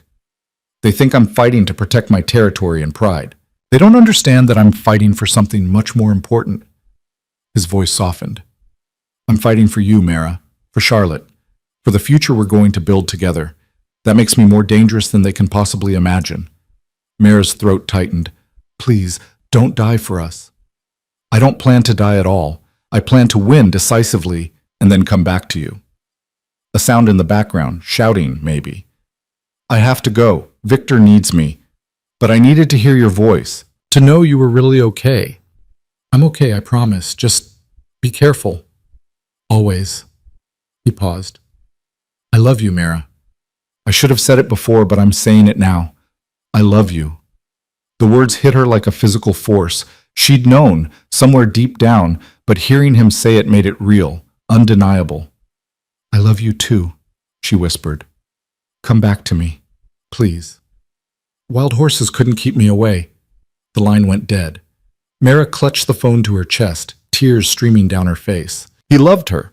Adrian Volkov, the most dangerous man she'd ever met, loved her. And she loved him back, despite the violence and the danger and the absolute insanity of their situation. The third day brought news that made Mara's blood run cold. One of the guards, a man named Pavel, who sometimes brought her meals, mentioned it casually while delivering lunch. They hit the gallery last night, burned it to the ground. The plate slipped from Mara's hands, shattering on the hardwood floor. Elena's gallery? Yes, wanted to send a message. Pavel started cleaning up the broken ceramic, not meeting her eyes. No one was hurt. Building was empty, but the art, the records, all gone. Mara thought of the beautiful space where she'd found purpose and peace, the paintings and sculptures she'd learned to love, Elena's careful curation, the appointments book filled with wealthy collectors, the quiet dignity of the work, all of it gone. Mr. Volkov knows? Yes. Pavel hesitated. He's not taking it well. The gallery was one of his legitimate businesses. He was proud of it. More than that, Mara thought. It was where he'd given her a new life, where she'd started to believe she could be something more than a struggling waitress. Destroying it was destroying a symbol of the future Adrian was trying to build. She spent the rest of the day in a fog of grief and rage. This was her fault. If she'd never accepted Adrian's help, never let him into her life, none of this would be happening. The gallery would still stand. Alexei would still be alive. Adrian wouldn't be risking everything in a war that had her at its center. That night, she barely touched her dinner. The guards exchanged worried looks but didn't comment. What could they say? Their world was burning, and everyone was just trying to survive. She was lying in bed, staring at nothing when she felt it. A sharp, stabbing pain low in her abdomen that made her gasp. Then another, stronger. "No," she whispered, hands flying to her belly. "No, no, no, not now. Please, not now." But Charlotte had her own timeline. Another contraction hit, hard enough to make Mara cry out. She fumbled for her phone, called the first number she could find. Dimitri answered on the first ring. "Miss Caldwell, something's wrong. The baby, I'm having contractions. It's too early. I'm only 36 weeks. I'm calling for medical transport now. Stay calm. Don't move." His voice was steady despite the clear panic underneath. "Is there bleeding?" "I don't know. I don't think so. But it hurts, Dimitri. It really hurts." "The doctor will be there in 20 minutes. I'm informing Mr. Volkov now." "No, don't tell him. He's in the middle of—" "He'd want to know. He'd demand to know." Dimitri's tone left no room for argument. "Hold on, Miss Caldwell. Help is coming." The next 20 minutes were the longest of Mara's life. The contractions came every few minutes, each one worse than the last. Pavel and another guard hovered anxiously in the doorway, clearly out of their depth with pregnant women and medical emergencies. When the helicopter finally landed on the pad behind the house, Mara could have wept with relief. A doctor and nurse rushed in with professional efficiency, checking her vitals, asking questions in calm voices. "Preterm labor," the doctor confirmed. "Not unusual at 36 weeks, but we need to get you to a hospital. Can you walk?" "I think so." They helped her to the helicopter, Pavel carrying her overnight bag. As they lifted off, Mara watched the safe house disappear below them, lit up like a beacon against the dark mountains. "Where are we going?" she asked the doctor. "St. Catherine's." "Mr. Volkov's orders." "It's where you were before, yes?" "Yes." The same hospital where she'd woken up 8 months ago to find her life completely changed. Full circle, she thought dizzily. The flight took 30 minutes. The contractions didn't stop, but they didn't get worse either. Steady, painful, but manageable. The doctor kept monitoring her, his expression professionally neutral. "Is the baby okay?" Mara asked for the 10th time. "Heartbeat is strong. Position is good. If you deliver tonight, she should be fine. 36 weeks is early, but not dangerously so." They landed on the hospital roof. Another team was waiting, whisking Mara into a wheelchair and down to a private birthing suite that looked more like a luxury hotel room than a medical facility. "Mr. Volkov arranged for the best," a nurse said, helping Mara into a hospital gown. "You're in excellent hands." But the hands Mara wanted were Adrian's, and he was somewhere in the city, fighting a war, completely unreachable. Or so she thought. An hour later, as her contractions intensified to the point where she could barely think straight, the door to her suite slammed open. Adrian stood there, breathing hard, his clothes torn and blood-stained, his face pale beneath the bruises. "Mara." He was at her side in 3 strides, taking her hand. "I'm here. I'm sorry. I came as soon as Dimitri called." "You're hurt." She touched his face, feeling the swelling along his jaw. "I'm fine. This?" He gestured at himself dismissively. "Nothing. How are you? How's Charlotte?" "Coming. Soon, I think." Another contraction hit, and Mara gripped his hand hard enough to make him wince. "You shouldn't be here. The coalition can wait." "You can't." Adrian pressed a kiss to her forehead. "Victor's handling the situation. I'm exactly where I need to be." The doctor entered, checked her progress, and nodded with satisfaction. "You're at 8 centimeters. It won't be long now." Terror and excitement warred in Mara's chest. "I'm not ready. I thought I'd have more time to prepare." "You're ready." Adrian's voice was certain. "You're the strongest person I know. You can do this." The next 2 hours blurred together in a haze of pain and effort. Adrian stayed by her side the entire time, holding her hand, whispering encouragement, being the steady anchor she desperately needed. The nurses tried to make him leave, to clean up, to rest, but one look at his face shut down those suggestions immediately. Finally, after what felt like both an eternity and an instant, the doctor said the words Mara had been waiting for. "One more push. You're almost there." Mara bore down with everything she had, Adrian's hand locked in hers. his voice in her ear telling her she could do this. She was amazing. She was almost done. And then, cutting through the pain and exhaustion, a new sound filled the room. A baby crying. "It's a girl," the doctor announced, holding up a tiny, perfect creature covered in blood and vernix. Healthy lungs on this one. They placed Charlotte on Mara's chest, and the entire world narrowed to that one small life. She was perfect, impossibly small, with a shock of dark hair and eyes that seemed to look right through Mara into her soul. Her cries softened as she felt her mother's heartbeat, her tiny fist curling around Mara's finger with surprising strength. "Hello, Charlotte," Mara whispered, tears streaming down her face. "I'm your mama. I've been waiting to meet you." She looked up to find Adrian staring at the baby with naked wonder on his face. All his carefully controlled masks had fallen away, leaving only raw emotion. "She's perfect," he breathed. "Do you want to hold her?" Adrian hesitated, something almost like fear flickering across his face. "I don't want to hurt her." "You won't." Mara shifted carefully, offering Charlotte to him. "Here, support her head." Adrian took the baby with the kind of reverence usually reserved for religious artifacts. Charlotte seemed impossibly tiny in his large, scarred hands. She blinked up at him, her cries stopping entirely, and something broke in Adrian's expression. "Hello, little one," he said softly. "I'm Adrian. I'm going to keep you safe for the rest of your life. That's a promise." Watching him hold Charlotte, seeing the fierce protectiveness and love on his face, Mara fell even deeper in love with him. This was the man beneath the violence and power, the man who'd lost his own daughter and had just been given the chance to be a father again. "She looks like you," Adrian said quietly. "Same nose, same chin. She has Marcus's eyes, I think, the shape of them. Then she has the best of both of you." Adrian touched Charlotte's tiny hand, and she gripped his finger just as she'd gripped Mara's. "She's going to be beautiful and strong and fierce, just like her mother." The moment was shattered by Dmitri bursting through the door, gun drawn. "Mr. Volkov, we have a situation." He stopped short, seeing the baby. "Oh." Adrian's expression hardened instantly, the mask sliding back into place. "What situation?" "The coalition. They've tracked you here. They're coming." Dmitri glanced at Mara apologetically. "Maybe 20 men, heavily armed. They'll be here in 10 minutes. Fear spiked through Mara's exhaustion. "They're coming to the hospital?" "They're desperate." Adrian handed Charlotte back to Mara with obvious reluctance. "They know if they can't beat me in the city, they need to strike where I'm vulnerable." "Then leave. Go handle them. Charlotte and I are safe here. You're not safe anywhere until this ends." Adrian's voice was cold steel. "And it ends tonight."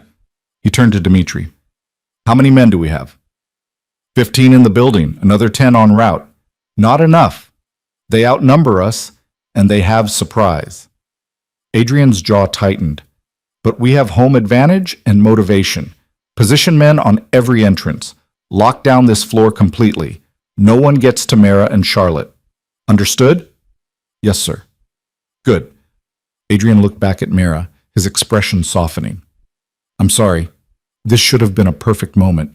Instead, you're going to go out there and end this." Mara shifted Charlotte in her arms, looking up at the man she loved with absolute faith. "Do what you have to do. We'll be here when you're done." Adrian cupped her face, kissing her with desperate intensity. Then he pressed a gentle kiss to Charlotte's forehead. "I love you both. More than life itself." He straightened, his hand moving to the gun holstered at his back. "Lock the door behind me. Don't open it for anyone but me or Dmitri." Then he was gone, Dmitri at his shoulder, leaving Mara alone with her newborn daughter and the sound of men preparing for battle in the hallway outside. A nurse appeared, young, terrified, but determined. "I'm staying with you. Hospital policy during lockdown. You should go. It's not safe. You just had a baby. You need medical monitoring." The nurse checked Mara's vitals with shaking hands. "Besides, I volunteered. Mr. Volkov saved my brother from a drug debt 2 years ago. I owe him." Mara wanted to argue, but another contraction, afterbirth pains, made her gasp.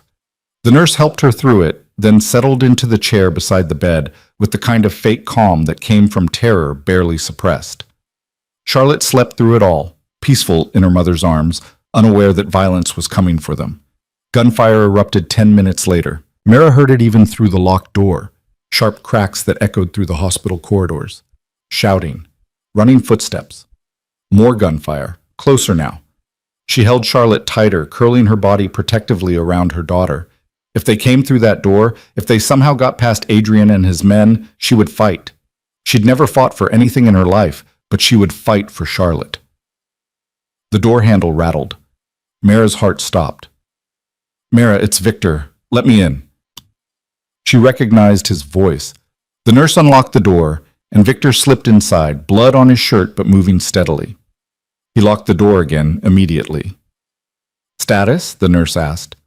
"Holding them on the stairwell, they brought more men than we expected."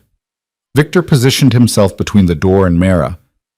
"But Mr. Volkov is handling it." The way he said handling it suggested things Mara didn't want to imagine too closely. More gunfire. A scream, cut short. Then terrifyingly, silence. Mara counted her heartbeats. Charlotte stirred in her arms, making small sounds that might become crying. The nurse offered to take her, but Mara shook her head. She couldn't let go. Not now.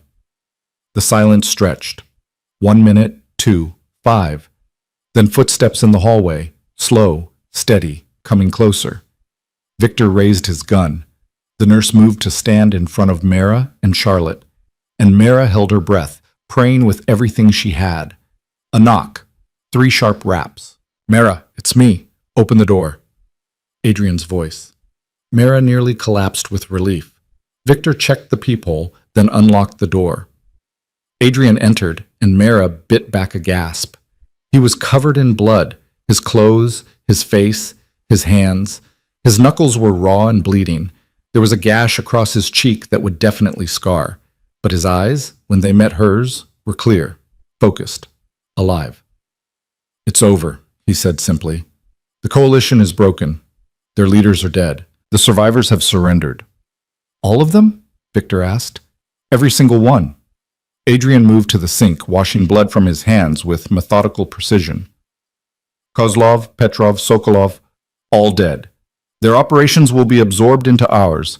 Their men have the choice to swear loyalty or leave the city. Most will choose loyalty." "You killed them all yourself?" The nurse's voice was awed. "They came to my family's hospital room on the night my daughter was born." Adrian's voice was flat. "What did they think would happen?" He finished washing, then came to Mara's bedside.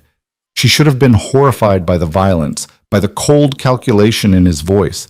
Instead, she felt safe, protected, loved. "Is she okay?" Adrian asked, looking at Charlotte. "Perfect. Sleeping through everything like nothing happened." Mara shifted, making room on the bed. "Sit. You look like you're about to fall over." Adrian sank onto the edge of the mattress, careful not to jostle her. His hand found Charlotte's tiny head, stroking her dark hair with infinite gentleness. "I thought I was going to lose you both," he said quietly. "When Dmitri called and said you were in labor, and then that the coalition was coming, I've never been that afraid in my life. But you won." "I had to. Losing wasn't an option." Adrian looked up, his gray eyes burning into hers. "You and Charlotte, you're my whole world now. I would burn this entire city to ash before I let anyone hurt you." The ferocity in his voice should have been terrifying. Instead, it made Mara feel cherished beyond measure. "No more burning cities," she said softly. "You promised you'd go legitimate, that we'd have a peaceful life.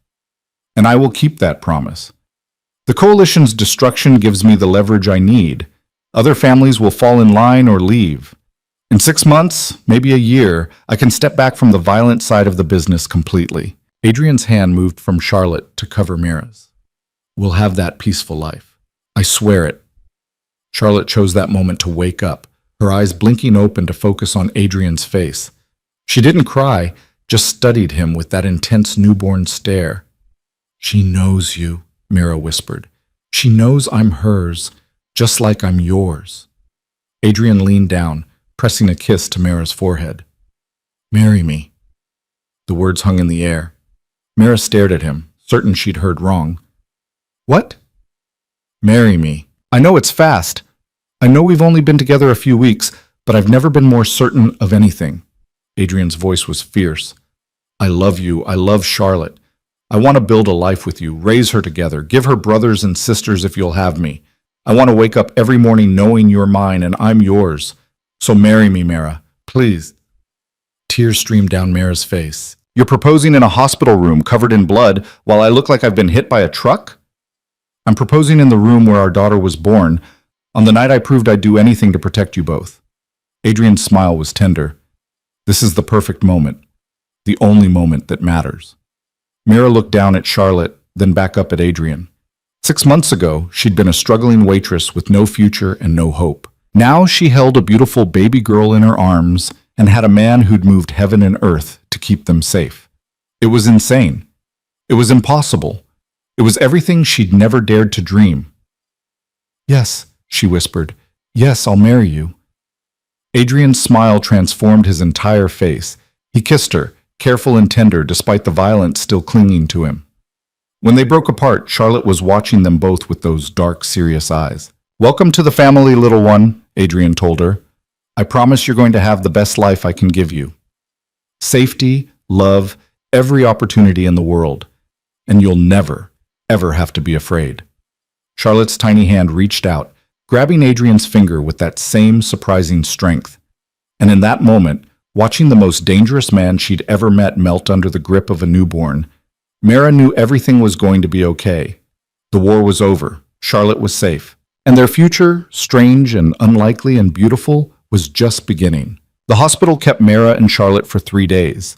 Standard procedure for early deliveries, the doctors said, but Mara suspected Adrian had something to do with the extended stay. He wanted them under medical supervision, protected by walls and guards, while he finished cleaning up the aftermath of the war. He visited every day, always arriving with gifts, flowers, books, tiny outfits for Charlotte that were far too expensive for a newborn who would outgrow them in weeks. On the second day, he brought a velvet box that made Mara's breath catch. I know we haven't set a date, he said, opening it to reveal a ring that caught the light like captured fire. But I wanted you to have this, to know that my proposal was real, that I meant every word. The diamond was stunning, emerald cut, surrounded by smaller stones that formed a delicate flower pattern. It was the kind of ring Mara had only ever seen in magazines, on the hands of women who lived in different worlds. Adrian, this is too much. Nothing is too much, not for you. He slipped it onto her finger, and it fit perfectly. Of course it did. Adrian left nothing to chance. Do you like it? I love it, but I'm afraid to wear it. What if Charlotte grabs it and I lose a stone? Then I'll buy you another ring. Adrian's smile was soft. Money is just money, Mara. You and Charlotte are irreplaceable. By the third day, Charlotte had passed all her health checks with flying colors. The doctors pronounced her perfectly healthy despite the early arrival, and Mara was cleared to go home. Home, she thought with a surge of warmth. Not her apartment anymore. Adrian's home. Their home. The penthouse Adrian had kept carefully separate from her life until now was a revelation. The top 2 floors of a building in the historic district, all soaring ceilings and floor-to-ceiling windows that framed the city like a living painting. But unlike the cold, sterile luxury Mara had expected, the space was warm, lived in. Books lined the shelves, and the furniture looked comfortable rather than merely expensive. I know it's a lot, Adrian said, watching her take it in while carrying Charlotte's car seat. But I've had the second floor completely renovated. There's a nursery, a room for you, whatever you need. A room for me? Mara turned to look at him. We're engaged, Adrian. I assumed we'd be sharing a room. Something flickered in his expression. Surprise, maybe, or relief. I didn't want to presume. After everything you've been through, I thought you might want your own space. Mara moved closer, careful not to jostle Charlotte, who was sleeping peacefully in her carrier. I want to be with you. In every way that matters. Is that okay? More than okay. Adrian set down the carrier and pulled Mara into his arms, holding her like she was something precious. I just want you to be comfortable, to never feel pressured or obligated. I don't feel pressured. I feel, she searched for the right word, cherished, safe, home. The kiss that followed was gentle, unhurried, full of promise. When they broke apart, Charlotte was watching them with those serious dark eyes, as if cataloging every detail of her new life. The nursery Adrian had prepared took Mira's breath away. Soft gray walls, white furniture, and delicate touches of pale pink that somehow avoided being cloying. A rocking chair sat by the window, perfect for late-night feedings. The crib was hand-carved wood, beautiful and sturdy, with a mobile of stars and moons hanging above it. Elena helped, Adrian admitted. I know nothing about babies. She guided me through what you'd need. It's perfect. Mira touched the soft blankets, the tiny clothes already hanging in the closet. How long have you been planning this? Since the day I asked you to marry me. I wanted everything ready when you came home. Adrian lifted Charlotte from her carrier, cradling her with the easy confidence he'd developed over 3 days of practice. I want her to know from the very beginning that she's loved, that she belongs here. Watching him hold Charlotte, seeing the fierce protectiveness and genuine love on his face, Mira felt her last doubts dissolve. This was right. Strange and unlikely and born from tragedy, but undeniably right. The first weeks of Charlotte's life fell into a rhythm that felt almost normal. Mira woke every few hours to feed her, Adrian hovering nearby with bottles and burp cloths and the kind of focused attention he probably brought to business deals. He was surprisingly good with the baby, patient through crying jags, gentle during diaper changes, endlessly fascinated by every small milestone. She smiled at me this morning, he announced one day with the pride of someone who'd just closed $1 million deal. A real smile, not just gas. She's 3 weeks old, Adrian. That was definitely gas. It was a smile. He was utterly convinced, and Mira didn't have the heart to argue. Elena visited often, always bringing food and wisdom in equal measure. She'd become something like a grandmother to Charlotte, cooing over her in Russian and teaching Mira songs from the old country. You're good for him, Elena said one afternoon while Adrian was at a meeting. They sat in the living room, Charlotte sleeping in Mira's arms. I've never seen him like this. Soft, happy. He's still dangerous, Mira said quietly. I'm not naive about what he does. No, you're not. But you see all of him, the violence and the tenderness, and you love him anyway. That's rare. Elena's eyes were gentle. And he loves you the same way, completely, without reservation. It was true. Adrian had opened himself to Mira in ways she suspected he'd never done with anyone, even his first wife. He told her about the nightmares that still woke him sometimes, dreams of fire and loss, about the guilt he carried for every person he'd hurt, every life he'd taken, about his determination to build something better, something clean, for Charlotte to inherit. I don't want her to know what I was, he confessed one night as they lay in bed, Charlotte asleep in the nursery with the monitor on the nightstand. I want to be legitimate before she's old enough to understand. Before she can ask questions, I don't want to answer. Then make it happen. Mira turned to face him. You have the power, the resources. What's stopping you? Obligations, alliances, people who depend on the current structure. Adrian's jaw tightened. But I'm working on it. Every day I'm shifting more assets into legitimate businesses. The galleries, the import companies, real estate. In a year, maybe 18 months, I can step back from the rest. And until then? Until then, I do what I have to do to keep us safe. He pulled her closer. But the violence is ending, Mira. No more wars, no more bloodshed. Just quiet management until I can hand it all off to Victor and walk away. Mira believed him. She saw the changes happening. Fewer late-night calls, more business meetings in actual offices instead of abandoned warehouses. Adrian was keeping his promise, transforming himself one decision at a time. When Charlotte was 6 weeks old, Adrian brought up the wedding. I want to marry you soon, he said over breakfast. Charlotte was in her bouncer, making the gurgling sounds that had become her favorite form of communication.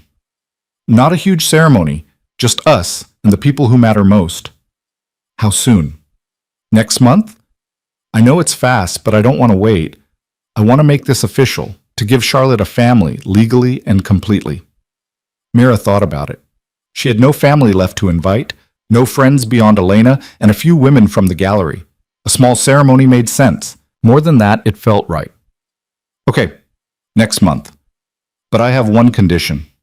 Adrian raised an eyebrow. Name it. I want to adopt Charlotte legally as my daughter, and I want you to adopt her too. Not just claim her, actually legally become her father.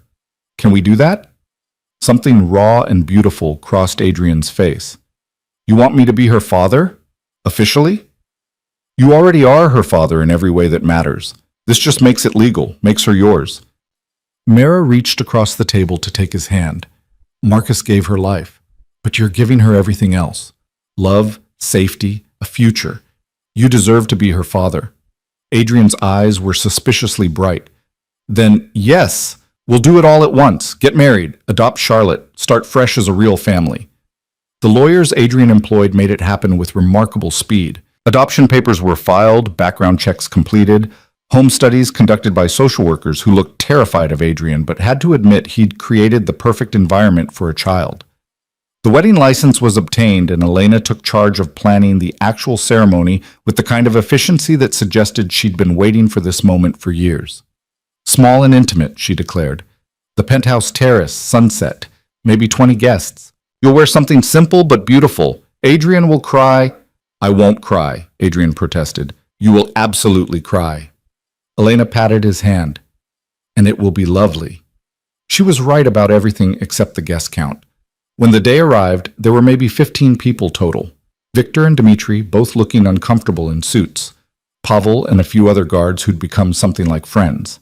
Elena, of course, and two of her daughters who'd flown in from Boston. The judge who would perform the ceremony. A photographer to capture the moment. And Charlotte, dressed in a white gown that was ridiculously elaborate for a 2-month-old, sleeping peacefully in Elena's arms. Mara stood in the bedroom, looking at herself in the mirror. Her dress was simple, ivory silk that flowed over her still-recovering body, elegant without being fussy. Her hair was down, the way Adrian liked it.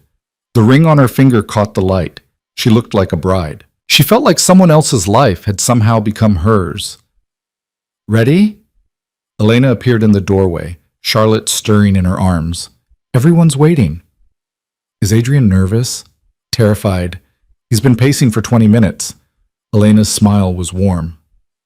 But the moment he sees you, all of that will disappear. Trust me. She was right.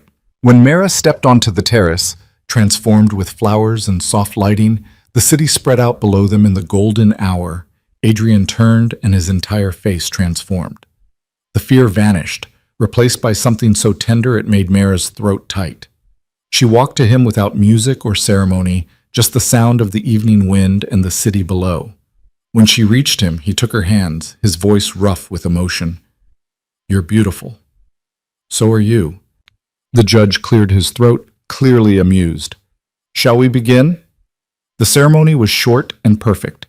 Traditional vows with a few personal additions. Adrian promising to protect and cherish not just Mara but Charlotte. Mara promising to stand beside Adrian through whatever challenges lay ahead. When the judge pronounced them married, Adrian's kiss was gentle and reverent, full of promise. Then came the adoption. The judge had agreed to perform both ceremonies together, making it official in one perfect moment. Adrian and Mara signed the papers, Charlotte's birth certificate was amended, and suddenly they were a family, legal and complete. Charlotte Elena Volkov, the judge read from the new certificate.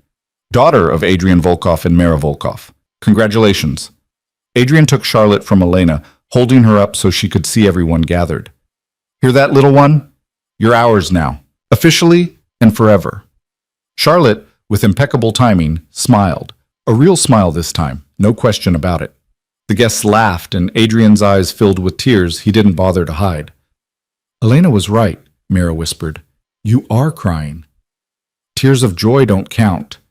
But he was smiling through them, looking down at Charlotte with absolute devotion. The reception was casual, food, champagne, toasts from Victor that were surprisingly heartfelt. As the sun set and the city lights came on below them, Adrian pulled Mara onto the makeshift dance floor for their first dance as husband and wife. I never thought I'd have this again, he said quietly, swaying with her to music only they seemed to hear. A wife, a daughter, a real family. I thought that part of my life was over. And now? Now I have everything. Adrian pulled back enough to meet her eyes. You saved me, Mara, from becoming the monster I was turning into. You gave me a reason to be better. We saved each other. Mira touched his face. I was drowning before you found me. You gave me a life worth living. Then let's make it the best life possible. Adrian's smile was warm. For us, and for Charlotte, for whatever comes next. The months that followed were the happiest of Mira's life. She watched Charlotte grow from a tiny newborn into a baby with personality, laughing, reaching for everything, responding to her name with bright-eyed attention. Adrian was there for every milestone, documenting each one with the focused intensity he brought to everything. And slowly, steadily, he kept his promise about going legitimate. The criminal enterprises were transferred to Victor's management, with Adrian remaining as a silent partner who collected profits but made no decisions. The legitimate businesses grew, new galleries opened, the import company expanded, real estate investments flourished. By Charlotte's first birthday, Adrian had achieved what he'd set out to do. He was, on paper and in practice, a legitimate businessman. Wealthy, powerful, but legal. The violence was behind them. I can't believe it, Mira said the night they celebrated Charlotte's birthday with a small party. Their daughter sat in her high chair, chocolate cake smeared across her face, laughing as Victor made funny faces. You actually did it. I told you I would. Adrian pulled Mira close. I promised you peace, a normal life. I don't break my promises. What about Victor? The others who are still running things? They know the rules. No violence that traces back to me or my family. No operations that could endanger Charlotte. They step carefully because they know if they don't, I'll step back in. Adrian's voice hardened slightly. I may be legitimate now, but I haven't forgotten how to be dangerous. They won't test me. Mira believed him. She'd seen that danger firsthand, knew what Adrian was capable of when protecting what he loved. But she'd also seen his gentleness, his capacity for love, his determination to be better. He was both things at once, dangerous and tender, ruthless and kind. And somehow, impossibly, he was hers. 2 years after Charlotte's birth, Mira found herself standing in the new gallery Elena had helped them open, larger than the first one, in a better location, filled with art that spoke to Mira's developing eye. She was the manager now, having learned everything Elena could teach her, and then some. You've done well for yourself, Elena said, appearing at her elbow. She'd officially retired 6 months ago, but still visited regularly to critique and advise. The collection is excellent. That piece by the new artist, what's her name, Rivera? It's going to sell for triple what you paid within the year. You taught me well. I taught you the basics. The rest was all you. Elena's smile was proud. You've become exactly what I always knew you could be. Strong, confident, successful on your own terms. It was true. Mira barely recognized herself anymore when she looked in mirrors. The scared, struggling waitress was gone, replaced by a woman who ran a successful gallery, raised a brilliant daughter, and loved a man who'd moved heaven and earth to give her the life she deserved. That evening, Adrian picked her up from work as he often did. Charlotte was with them, 3 years old now, and chattering constantly about everything she saw. Mama, look! Doggy! She pointed at a golden retriever being walked past the gallery. I see it, sweetheart. Very pretty dog. Can we get a doggy, Papa?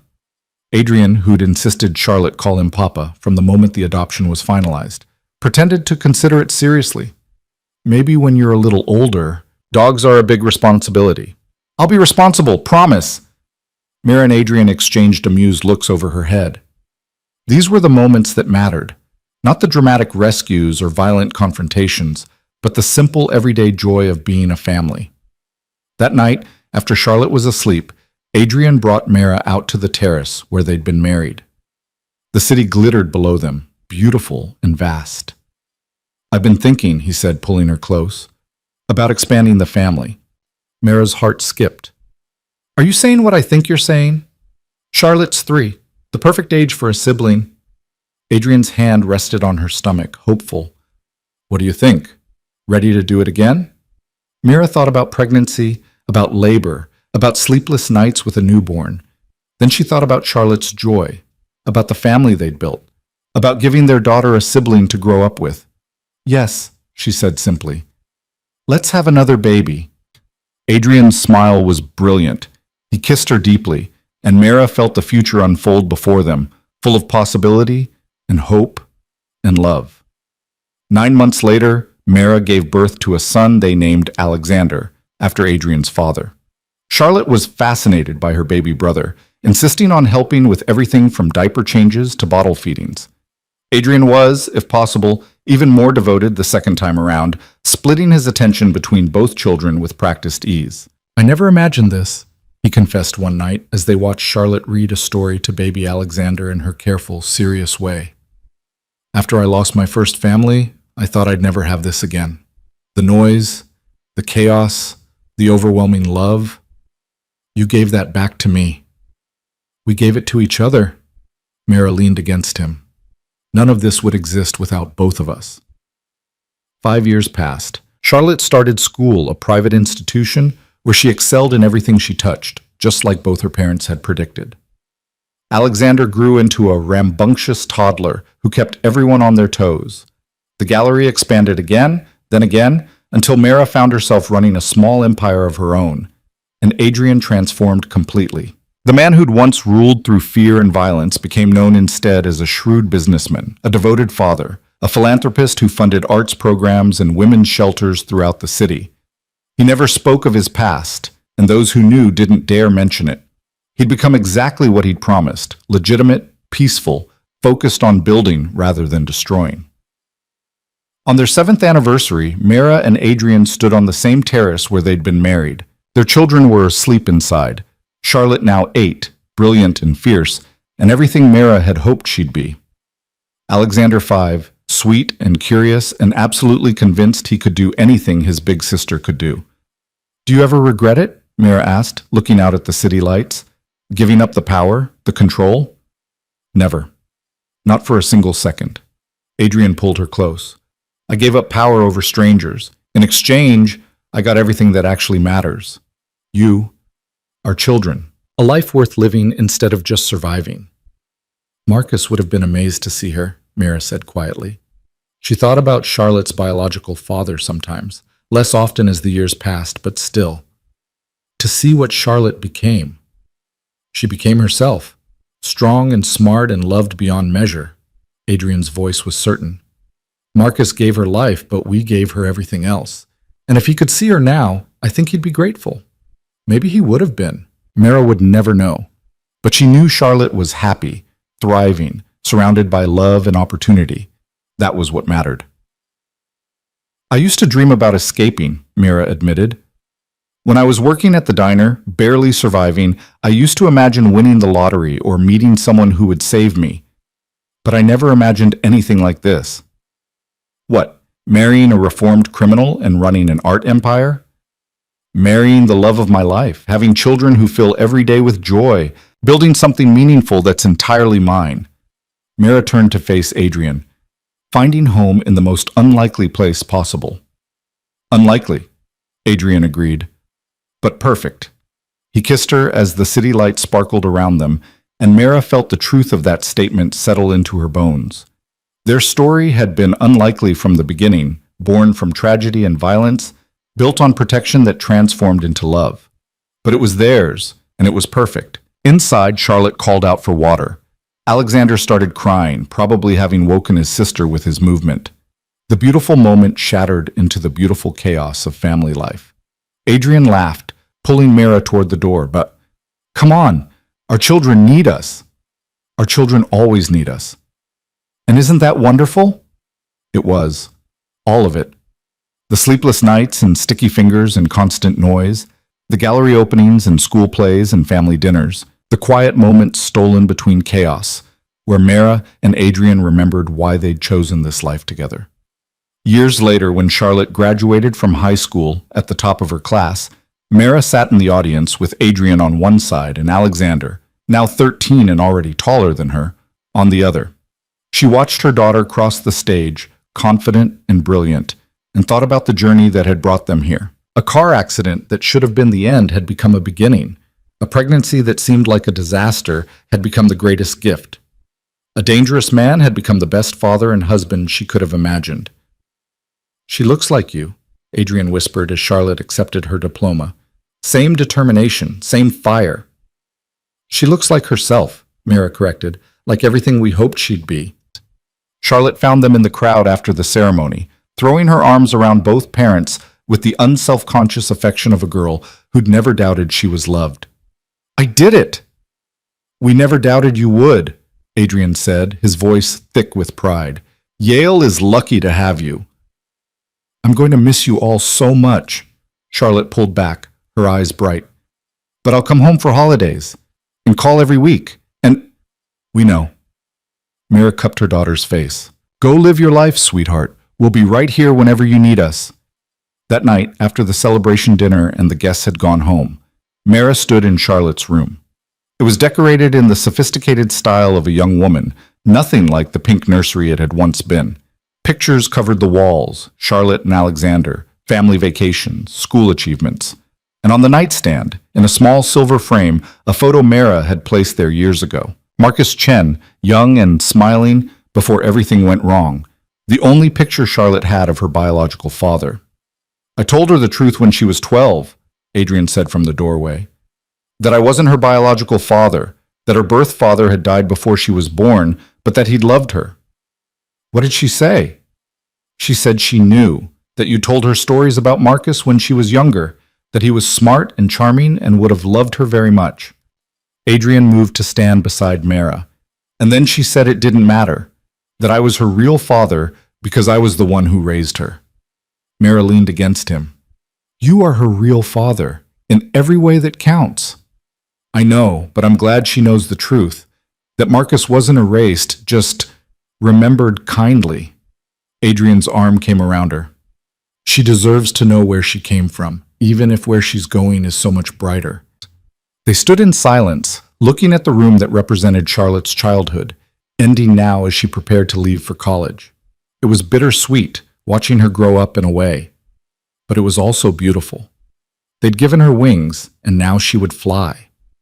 The years continued to unfold. Alexander followed Charlotte to an excellent university, choosing business over his sister's love of art history. The galleries continued to thrive, expanding into new cities. Adrian's legitimate empire grew, and with it, his reputation transformed completely. He became known not for his dangerous past, but for his philanthropic present, funding scholarships, supporting the arts, creating opportunities for people who reminded him of Mara, struggling and deserving better.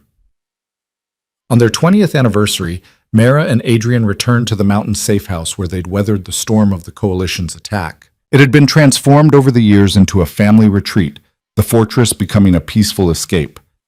"Hard to believe it's been 20 years, Mara said, standing at the same window where she'd once waited in terror for Adrian to return from battle.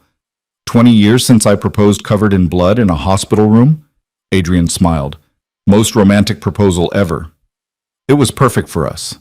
Mara turned to face him, seeing the silver threading through his dark hair, the lines around his eyes that came from laughter more than stress. "Everything about us was perfect for us, even when it seemed insane." "Especially when it seemed insane." Adrian pulled her close.